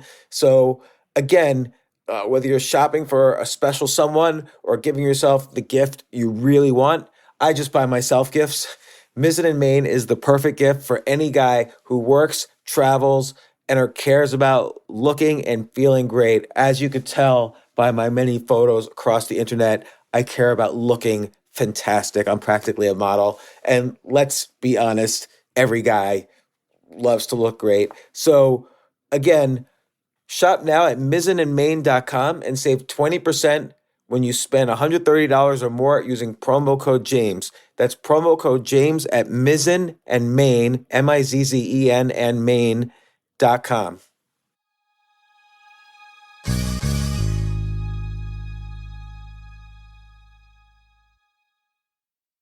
Small business owners are savvy and know how to get maximum value from their monthly business purchases. The enhanced American Express Business Gold Card is designed to take your business further. It is packed with benefits and features like 4 times membership rewards points that automatically adapt to your top 2 eligible spending categories every month on up to $150,000 in purchases per year. So you earn more where your businesses spend the most. Plus up to $395 in annual statement credits on eligible business purchases at select shipping, food delivery, and retail subscription merchants. So with flexible spending capacity that adapts to your business and access to 24/7 support from a business card specialist, you can continue to run your business with confidence. The Amex Business Gold Card, now smarter and more flexible. It's got the powerful backing of American Express. Enrollment required, terms apply. Learn more at americanexpress.com/business gold card.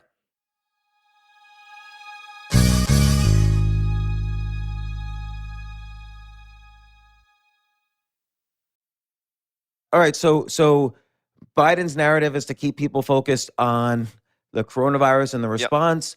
Probably Trump's narrative is to talk about how the coronavirus is, we're seeing the light at the end of the tunnel with a vaccine, and Economy direction coming is back. more important than state. So the direction of the economy is up since the bottom, and it's going to continue to go up. And he'll express that it's going to continue to go up, of course, if you reelect me. And Biden's going to say, the economy needs to probably be less fragile than it was. So elect me. So if the next time there's a disaster that happens, we have a better response. Like he'll have to tell that story.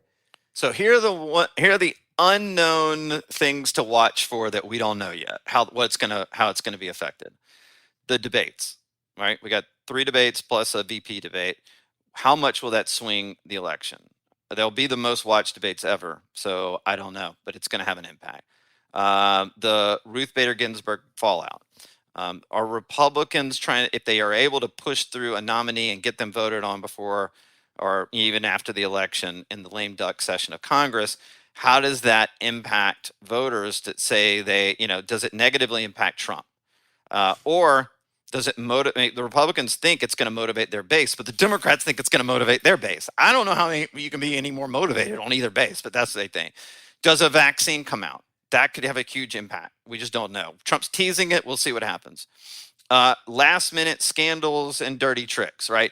So the Access Hollywood tape of 2016 was an unknown factor that happened in the last 3.5 weeks of the election. That was in the last 3 weeks only? Yeah, it happened in October. Oh, that's the grab them by the... Yep. Oh, I thought that was like in August. No. So that's the question is, what, and just in the last few weeks, you've seen the Michael Cohen book come out. You've seen the Bob Woodward book come out. You saw the story about Trump saying he didn't, about veterans. Like there's something every week just being, everything's being thrown against the wall right now. Like it is just like slaughter or be slaughtered. Like that's what everything is happening right now. So let me summarize it. So last minute scandal. Yep. So these are the things that are the known unknowns. Last minute scandal, RBG fallout, debates. What else did you say? Vaccine and economy. Or we kind of know what direction that's going. Yeah, but I don't. I mean, I think the economy would be a distant whatever 5th or 6th, whatever. How many? What about violence? So I think one of the reasons that Pennsylvania has now swung back into that toss-up, even though it's been leaning Biden for so long, is because there have been riots in Pennsylvania lately. So I think the riots absolutely helped Trump. We're seeing that in the numbers of swing voters. We're talking about a very small group of people, right? Between, 5 and 10% of voters. Every state's a little different. But the violence, depending on, what people are seeing, why they're paying attention to on the news, what news is showing it, what's not. This is why when someone tries to execute cops, most of the networks don't show it, because there's a narrative and everybody's got their narrative. Whatever network you want to choose is going to promote your narrative. Okay, so and all these other than last minute, well, I guess last minute scandal, RBG fallout, debates, vaccine, and violence. We will have some more color on it by nothing meant by that word, but we'll have some more light on that between now and the election. Obviously, all A those lot things. more. Yeah. So like RBG, let's take that as an example. So Okay. right now, the Supreme Court, if you assume John Roberts is on the left side, which is an unknown also, I think where John Roberts is, that we have a Supreme Court that's 4-4, a tiebreaker. Obviously, Republicans want to nominate and vote someone in. Democrats don't. Everyone's using their narrative on who wished what, when, and whatever. There's really no constitutional precedent one way or the other. There's a precedent that Republicans kept out Merrick Garland in the last year of Obama's administration. But obviously the Senate votes in the Supreme Court nominee. Senate's controlled by Republicans, so they could do whatever they want. What do you think is going to happen? Okay, so first of all, when the Democrats had the majority under under Obama, they eliminated the filibuster. So this is only being this ability of Republicans to pass a nominee if Trump were to lose in that lame duck session is only there because Democrats passed for judges. They took away the filibuster. So that rule is in place because the Democrats. That's one. Two, I'm just going to I'll give you the Republican side, I'll give you the Democratic side. So that's on the Republicans. They're like, well, the Democrats created this rule, so we can do whatever we want. Two, yes, Merrick Garland's a great example. It also should be looked at the other way around. Obama was trying to push through a Supreme Court nominee in the last year of his administration. He didn't say, well, maybe I should just wait until I'm out of office and let the next president make the pick, right? So that's one side of it. The other side is, right, that you've got all these Republican senators out there right now that said during Merrick Garland, we shouldn't be, passing a Supreme Court nominee in the last year. So I'm just saying this, everybody's being hypocritical. Right. And what you need to know about politics, which is the business I've been in for 24 years now, almost 25, Jesus, is that I feel sorry for you. Yeah, trust me, guys, I'm exhausted. Is that it's war. It's not fair. It's not right. It's not wrong. It's just pure war. And that's true, right? Whether we like it or not. That's but right. It's sort of like is cynical also in that, I always feel like if you're going to just kind of scrape the bottom of evil on both sides and we're all just thinking what's the lesser of two evils, you're still left with evil. Correct. There's no way to be kind of like, there's no way to really take the high ground as a leader, it seems. You can't have a Marcus Aurelius. No, and this is why I was kind of interested in what the Weinstein brothers were doing, not Harvey, but Eric Weinstein and, I can't think of his brother's name. Brett Weinstein, yeah. Yeah, Brett. They were trying to form some kind of unity party, and I reached out to them. Was like, well, tell me more about this, and I didn't hear back. But I was kind of curious about it. I think if Andrew Yang was more of ran as an independent more than a Democrat, I do think we are moving into a world where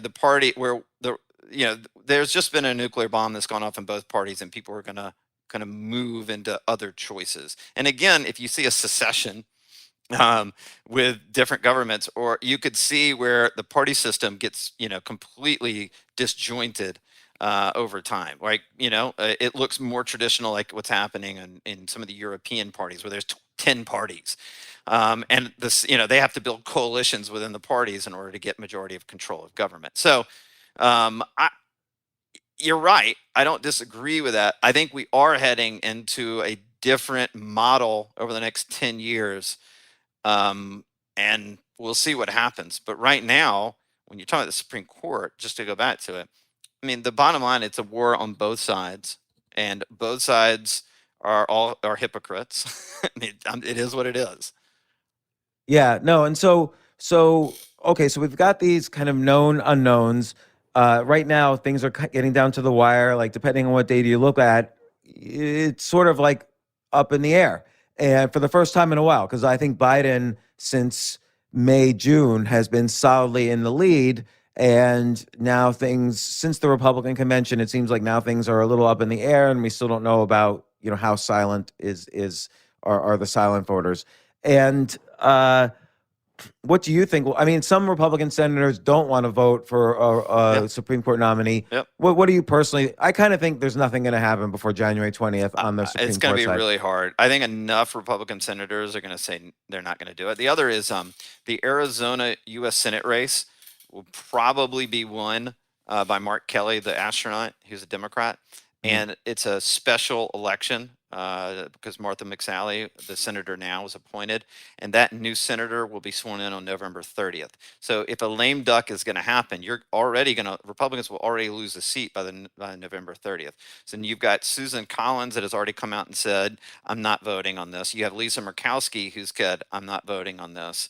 And Mitt Romney probably won't. Mitt Romney is one that they're waiting on right now. This maybe by the time this airs, he will have come out and announced. And you've got a couple other senators that are nervous either way, Republican senators. So I think the prediction would probably be that it does not get passed. But I will say there's a wild card, and the wild card is whether you hate him or whether you love him. Mitch McConnell is a great administrator of his party and his leadership and of the majority. And if that guy wants to get something through, it's a better chance than not that he can get it through.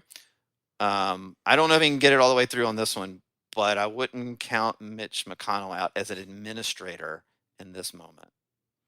Yeah, that's interesting because he is kind of delaying, I don't know, their vacations or whatever, their ability to campaign in their home states. He's calling them all back to Washington. So, and he did succeed in doing that. Yeah. So the only other thing I would watch for on the the known unknowns, right, is Biden's strategy, which has worked for the last 6 months, is put him in the basement. And put him. Is that true? Is that like that's what the media he has not had many message public is? appearances, right? Okay. Very few public appearances. And like this weekend, he had a public appearance and they cut off all access at 8:30 in the morning, and he wasn't around for the rest of the day. Like you're like less than 50 days to go, and your candidate literally stops campaigning at 8:30 in the morning. I know that sounds Why are they doing that? Very judgmental.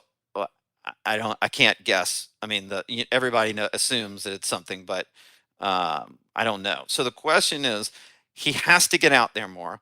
He's going to have to debate late into the night when all of us get tired sometimes late into the night. And so what happens from that standpoint? Are there more gaffes? Just this weekend, he said 200 million Americans had died from the coronavirus. This is like the third time he's done that. He's reading everything from a teleprompter. And I know, again, I admit I'm center right. I'm more Republican than Democrat. I know that this comes off bias. I'm telling you, like, it's a known unknown, is when he doesn't have to have a teleprompter and he has to be out there campaigning the last 30 days. What happens that either scares the last remaining swing voters into saying, either they're going to say he's the sage old grandfather that we need in this moment, or they're going to say, I don't know if that's who we should have. And I know Trump is not who not my first choice, but I'm going to vote for Trump anyway. And I really think that's another big aspect that very few people in the media are talking about, but I believe all the voters are thinking about right now.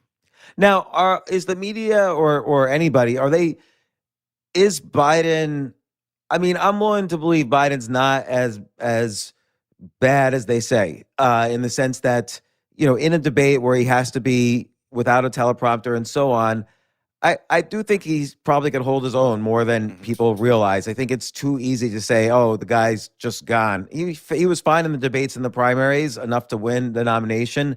So I think that's kind of an unknown as well, is Biden's actual mental state. And history will tell you that the presidential candidate with the smallest expectations usually wins the debates. And Biden, 1960, nobody thought JFK versus Nixon. Everybody thought Nixon, who was vice president for 8 years, and JFK was like this little kid, they thought. Nobody thought JFK would win those debates.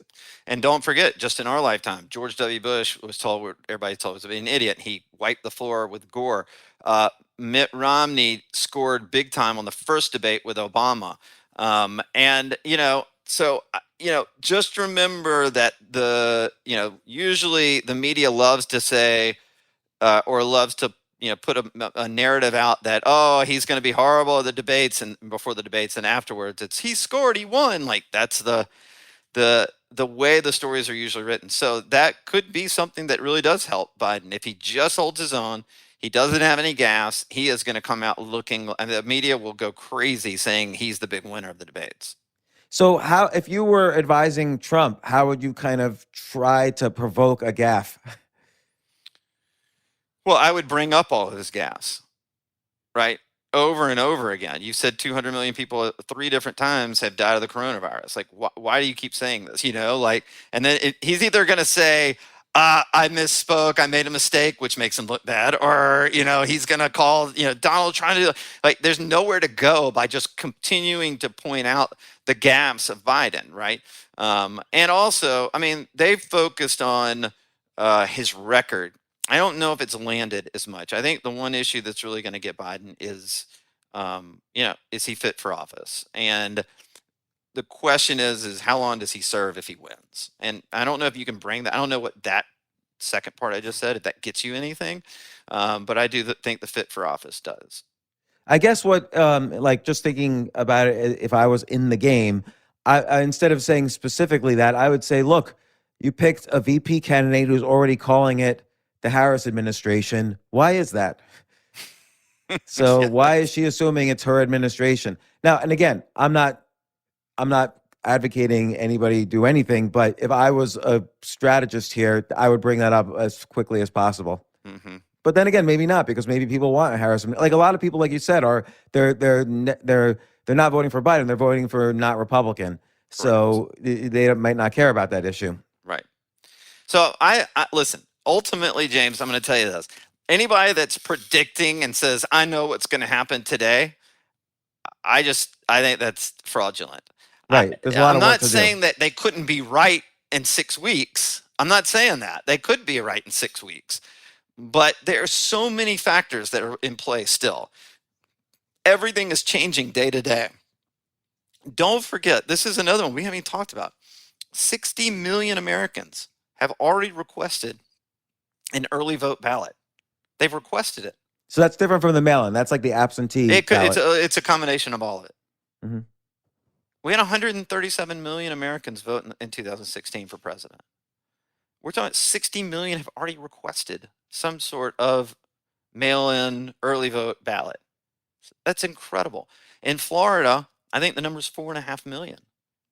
And do you think that is going to be, as Trump claims, fraudulent, or do you think it's going to actually just lead to, more votes, or what do you think is the implication of this?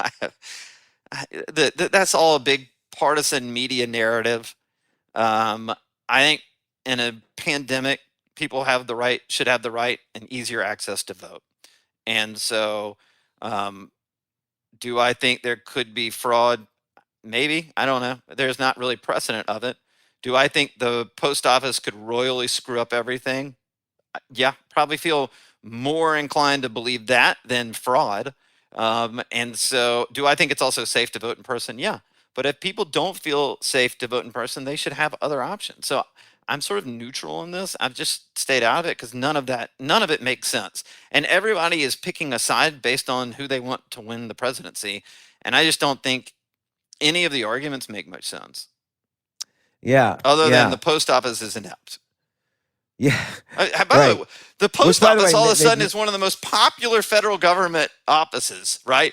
Yeah, no one's ever thought they were apt. No one. But now it's like Trump versus Biden. So I got to choose a side. Well, I'm for the post office, and I'm against the post office. So there you go. And I think there is an easy solution for the post office, which is that instead of running the stimulus check, let's say there's another round of stimulus checks, instead of running them through banks and letting the banks get all those fees, run them through the post office and let the post office pick up some fees.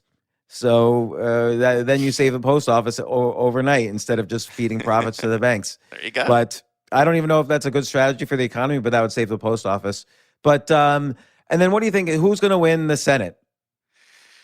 All right. So on the Senate side, I want answers. Yeah, I got it. I worked on it. I mean, we're involved in a lot of that stuff too. But I would look at it like this. Right now, I see it at 49-47.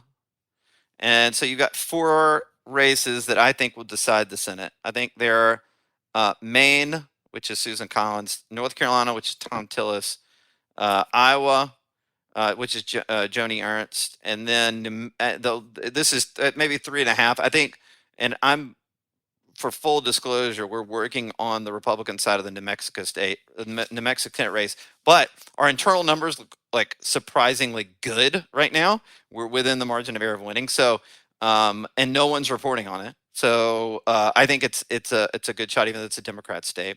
But I think it really, the 3 main ones are Maine, North Carolina, and Iowa. And so Republicans really only need to win one. If Trump wins, they only need to win one more between Iowa and North Carolina and Maine. If Trump were to lose, you got to, the tiebreaker in the Senate is the vice president. So you need to win 2 out of 3. So it's, and these are all there's so many factors that will decide Iowa, North Carolina, and Maine in the next few weeks. I don't have those answers right now. I can tell you what it looks like right now, but that will change. It will all change so much in the next few weeks. Yeah, like what does Maine look like right now?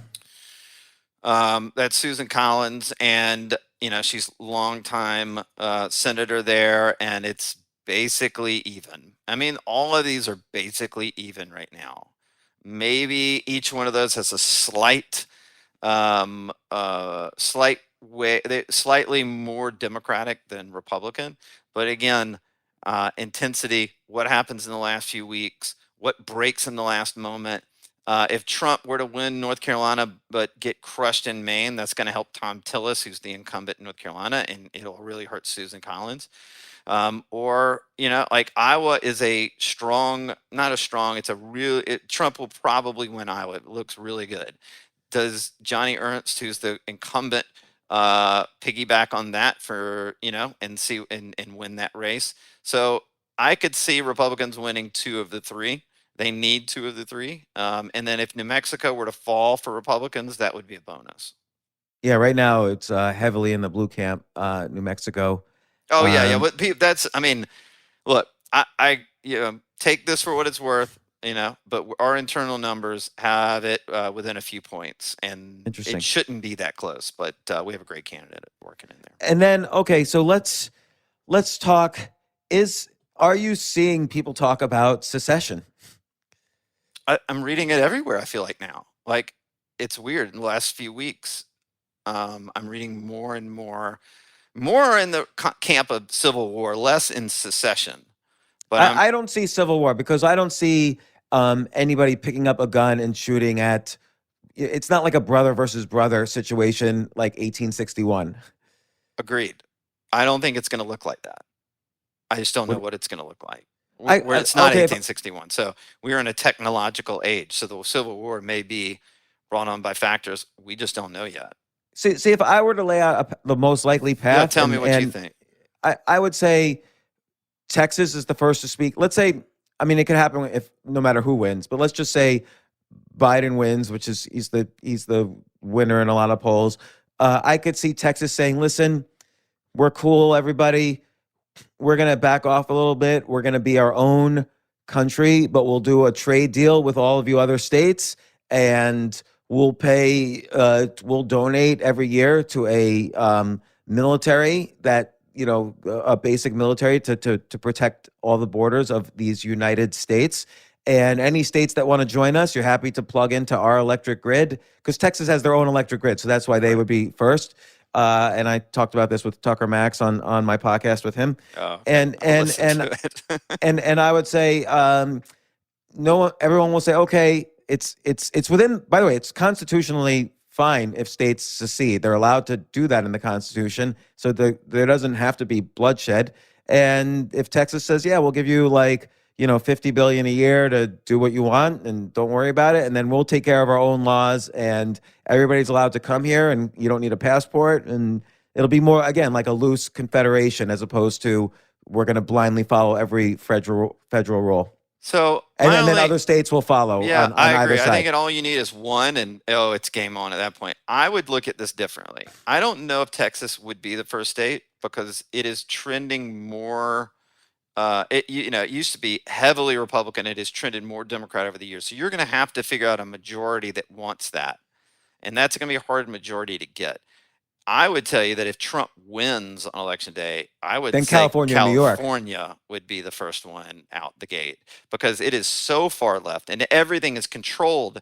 Everything is controlled. Now, again, Republicans control Texas, don't get me wrong, but it's not to the same level that California does. Yeah, I guess you could see New York, but I could also see New York being more moderate in that approach. I think California, for me, that's if Trump wins. If Trump loses, California won't go anywhere. So, and then you could see Texas. So I think maybe this is the compromise for us, James. If Trump loses, right, it's going to be Texas first. If Trump wins, it's going to be California first. Right. Now, the issue with California is, California and New York have their hands out. They want federal bailouts. Now, you can argue, why should some states bail out California and not others? But then California could argue, hey, our top earners paid a lot of the federal taxes that went to the rest of the country. So there's arguments on both sides. Is California economically able to secede and borrow money on their own and so on? Because again, no state can print money. Only the federal government can. Only the Federal Reserve can. I don't think states are going to go as far as to print their own currency so fast. So is California able to secede and work out their debt issues? Yeah, they got a lot of debt, but they're also one of the top 20 largest economies in the world, just the state itself. Right. So if they divert some of their federal taxes inwards, then they could start borrowing money more and fight their way out of their deficit. Maybe. Yeah. I don't know how it's going to look. I just know when I look at all of the data, it just it takes your breath away. And then you look at all the divisions and you look at people that are so locked in. And the funny thing is, what's the data point that suggests secession the most?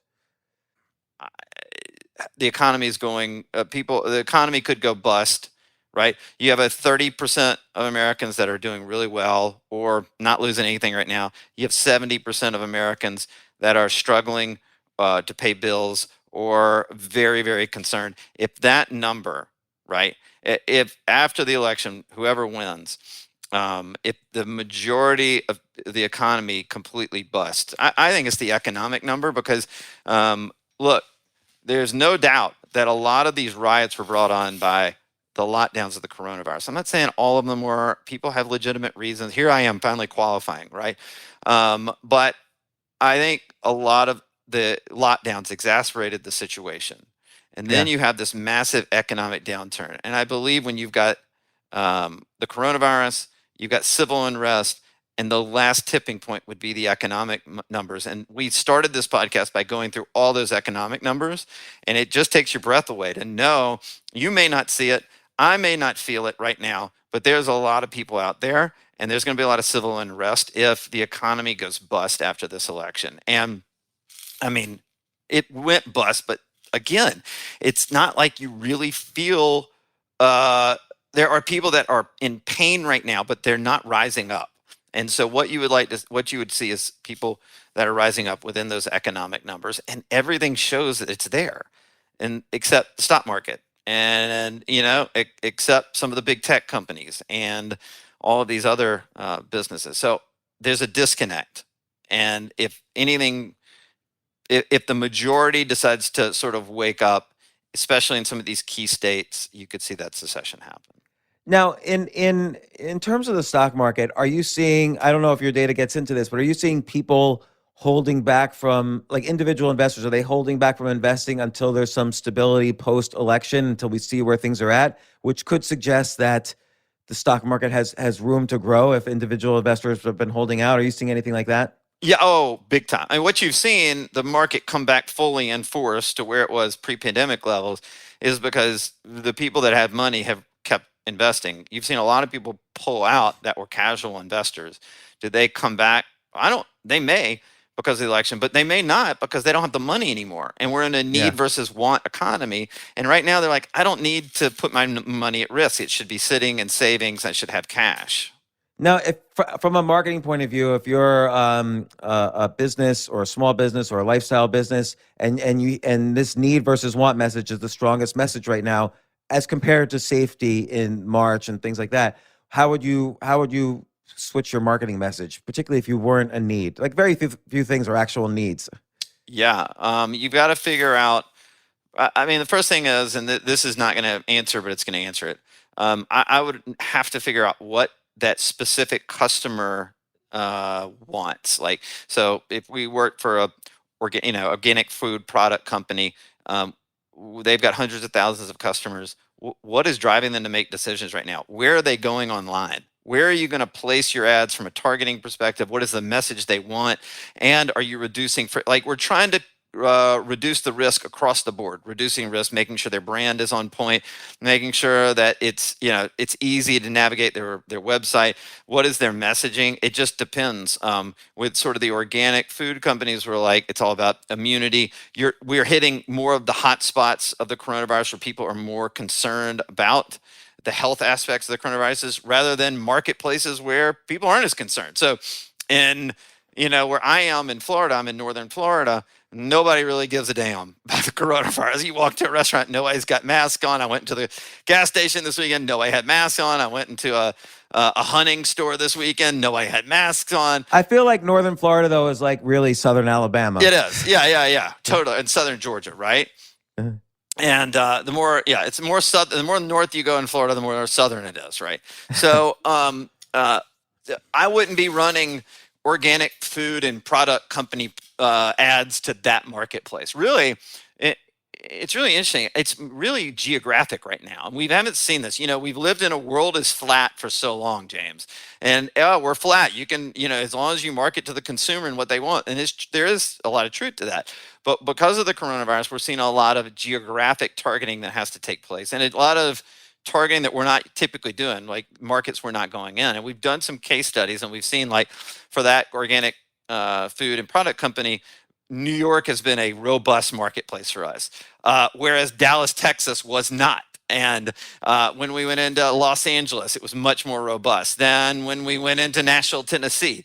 And typically, buyers are going to buy for whatever reason, but because geographically things are safer in some places than others, it just makes more sense to have a smarter targeting plan, especially around some of those products and services that don't feel need. Right. So I guess final thing, like if you were to, so we've got need versus want is kind of this overall message. We have these known unknowns, which is there a last minute scandal? What's the fallout from Ruth Bader Ginsburg? Debates. What happens in the debates? Yeah. Vaccine violence, I suppose. Where exactly is the economy or perceptions of it on November 3rd? And what's if you were to make a gut guess? I mean, I know which way you lean, but just really like deep down, what's your gut? Look, the election is going to be decided by a few states and a few thousand voters. It's not being decided by the 137 to 150 million people that vote. It's going to be decided by, what was it? I think between Pennsylvania, Michigan, and Wisconsin was devoted. It was like 70,000 votes decided the election in 2016. And so it's just like my guess is all it is a guess. What's the effect of the? Oh, sorry. So go ahead. So how that breaks in the next 6 weeks is totally a guess. Like I just laid out. Like, yes, there is sort of a secret vote for Trump. I'd add 3 points maximum on it. Whatever you're seeing right now. If you're seeing a poll in Pennsylvania or Florida, I'd say, I'm going to add 3 points onto that, and then I would look at it and say it. So here's how I think. I think right now, my best guess, and this is going to be great. But I think the way I mapped it out was at this point, Trump's at 268 electoral votes, Biden's at 217. The undecided states left to go would be Arizona, Nevada, which Arizona, Nevada have leans to Biden right now. Minnesota, lean to Biden. Wisconsin, lean to Biden. Michigan, and of course, lean to Biden. All those puts him significantly above 270. Ahead, right? I think Trump wins Florida and North Carolina. I think Trump pulls out Pennsylvania. And then it comes down to Trump has to win one state, Arizona, Nevada, Minnesota, Wisconsin, or Michigan, just one of those, he wins the presidency. If Biden runs the table, he wins the presidency. The unknown right now is what happens in the next 6 weeks with those states. And trying to tell you right now what's going to happen is a total lie because I don't know. What are you doing on election night? Tracking my races. Wait, do you want to do anything live on election night? Sure, let's do it. All right, that'll be fun. Maybe we can get people to tune in. I mean, there's going to be interesting stuff happening as early as 8 p.m. probably on election night. So if you're not committed to we may not, MSNBC or it could anything, be 18 months later and we're still talking about who's going to win. if it goes longer than 3 days, first thing that's going to happen is the stock market will crack, and then you're going to start seeing there you go. That's huge the economic. That's the secession. That's the start of the secession. If the stock market goes, that's the one thing holding up everything right now. I mean, Bush Gore, the stock market fell 8.5% between the election day and the time a winner was called. So I don't remember that because time. I was buried in Jacksonville, Florida, trying to count chads and ballots. So yeah, I don't remember what trenches. the market did during that time because I was. I do because I was going broke. I was trying to referee an insane recount. And then I think though after 3 or 4 days, what you're going to start to happen is massive protests, and I think people are going to get more polarized. And I think the longer there's no winner, the longer there won't be a winner because people are going to be afraid to. People are going to not know where this is going, and so people will be afraid to take a stance at some point, even at a political level, at a political level. So everybody's predicting this chaos after the election. And typically what I usually see is if there's everybody that has this, everybody's predicting the chaos, then it may be a very clean election night. You're right. And, the other thing is I get a little disturbed when I see, like Nancy Pelosi, advises Biden to not concede. Well, it's probably pretty clear to Biden that why would Nancy Pelosi do that? Well, January 20th, there's several paths where she's the president if nobody concedes. Oh, absolutely. So and there's also, a lot of this depends on the majorities in the state legislatures because they will represent the House of Representatives.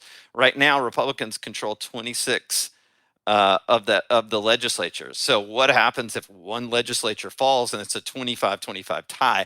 And the only way to determine who has the majority of the state legislatures is one small state legislative race in Oklahoma that's decided by 2 votes. The other is I love all this chaos, by the way. The other is there are 64 possible combinations that would result in a 269 tie in the Electoral College. Well, and what I'm worried about is is anything more 2020 than what we're going through right now? It's everything. Of course, I say maybe there won't be chaos, but this is 2020, so I just bank on it. Right, this is like a bigger season finale for 2020 than even if there were aliens discovered on another planet. I thought there were. Right. So that's not even such a big season finale. That's the penultimate episode, right. But the real ultimate episode is secession scenarios. But what I get worried about is that, again, not so much a tie in the electoral vote, but 2 electoral counts. So you have the governor of Florida or whatever swing state, the governor of Pennsylvania send in one slate of of electors, and the Supreme Court send in another slate. And so you have actual 2 winners, and there's no real constitutional precedent. It doesn't necessarily go to the House. It doesn't necessarily go to the courts. I think it's a big unknown.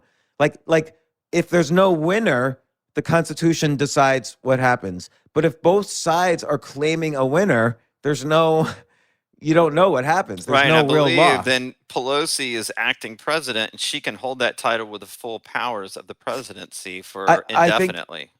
I think she only becomes acting president if there is no winner. Right. And I think the concept of no winner is vague. So there's no winner if the Senate doesn't read off a winner.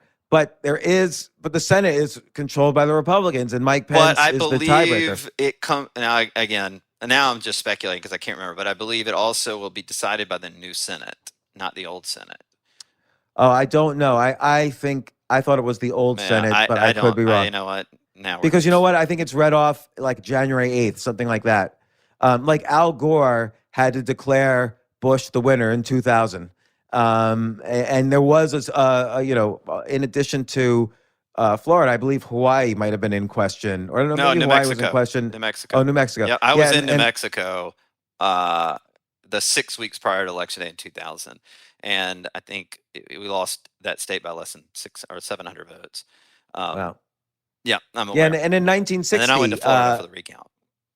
Yeah, in 1960, it was in 1960 where Hawaii accidentally sent both the Democrat and Republican electors. There was only 3, and Nixon, Nixon was also legally contesting the race. Most people don't know that, but Nixon had to declare in the Senate that the Hawaii electors that were the Democrat electors were the winning electors. So back then things were a little bit more, I don't want to say they were civilized because everybody hated everybody else, but at the very least they were, in favor of, easy transition of government. Now it's not going to be so easy. What's your prediction then? I honestly don't have one. And here's the other thing too. We're discounting the fact that the third parties will take millions of votes. Like Libertarians got 5 million votes in 2016. Yeah, but I know you had just had that candidate on, but Gary Johnson was a governor of New Mexico. And he had I the actually other guy. campaigned with him in 2000, by the way. And I spent a lot of time with him. Very interesting guy. I don't know if you ever had him on your show, but No. like former triathlete and all this stuff. Anyway, but I don't know. I mean, I think Kanye was the shot that to get sort of a third party candidate that would take some votes, but he just can't get on ballots where he needs to get on in some of these key states. So you're right. I mean, again, I have the numbers too. In 2016, 128.8 million voted for Hillary and Trump, and 137 million total voted. So you're talking about 8.5 million votes, right? But you're right. Maybe it's 5 million. I don't think it's going to be as large as it was 4 years ago. Yeah, and I mean, Libertarians probably draw from Republicans and, Kanye and the Green Party, Right. which is Howie Hawks, will probably draw from the Democrats, but who knows? The only thing I say is the protest votes, right? You maybe, and you remember, don't forget, in 2016 you also had Evan McMullin on the ticket, who was trying to mount the Never Trump in position, and he was on a lot of ballots, maybe all of them, or most of them, and so he got a lot of votes.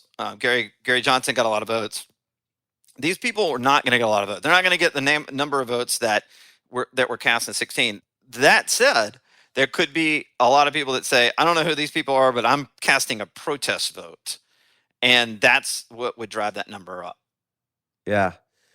All right. Well, Phil, this has been so enlightening. Come back on election night. Yeah, let's do this election on night. election I night. would do that, man. That'd be fun. I mean, and if MSNBC asks you to come on, then no problem. But maybe you can go in and out here. I've kind of quit as a choice going on the cable news networks over the last year. Been asked plenty of times. There are a couple of them I would absolutely do if it worked out, but for the most part, this goes back to my the right side of history. I don't want to be someone on a network where I just don't think they're helping the society. So I'm not no white knight by any shape or form, but I've kind of made that choice recently. I love it. And I agree with that choice incredibly, just by seeing how watching news affected my personality even in the past few months. But Phil, thanks again. This is like your 5th time on the podcast. Always informative. Let me know if there's any other new data that you start seeing, but we'll talk to you soon. All right. Thanks, James.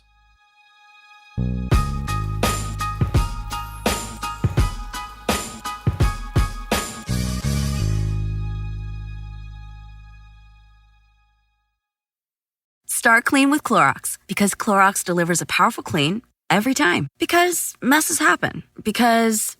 Hey, listen. Remember how you told me to toss those takeout containers before we left for vacation? And you were like, I'm serious. If that leaks over the counter, it'll be a slimy abomination by the time I get back. And I was like, yeah, of course. Don't worry about it. I won't forget. Well, Ooh, yeah, that happens. So start clean with Clorox. Use Clorox products as directed. Rinse after use if in contact with food surface.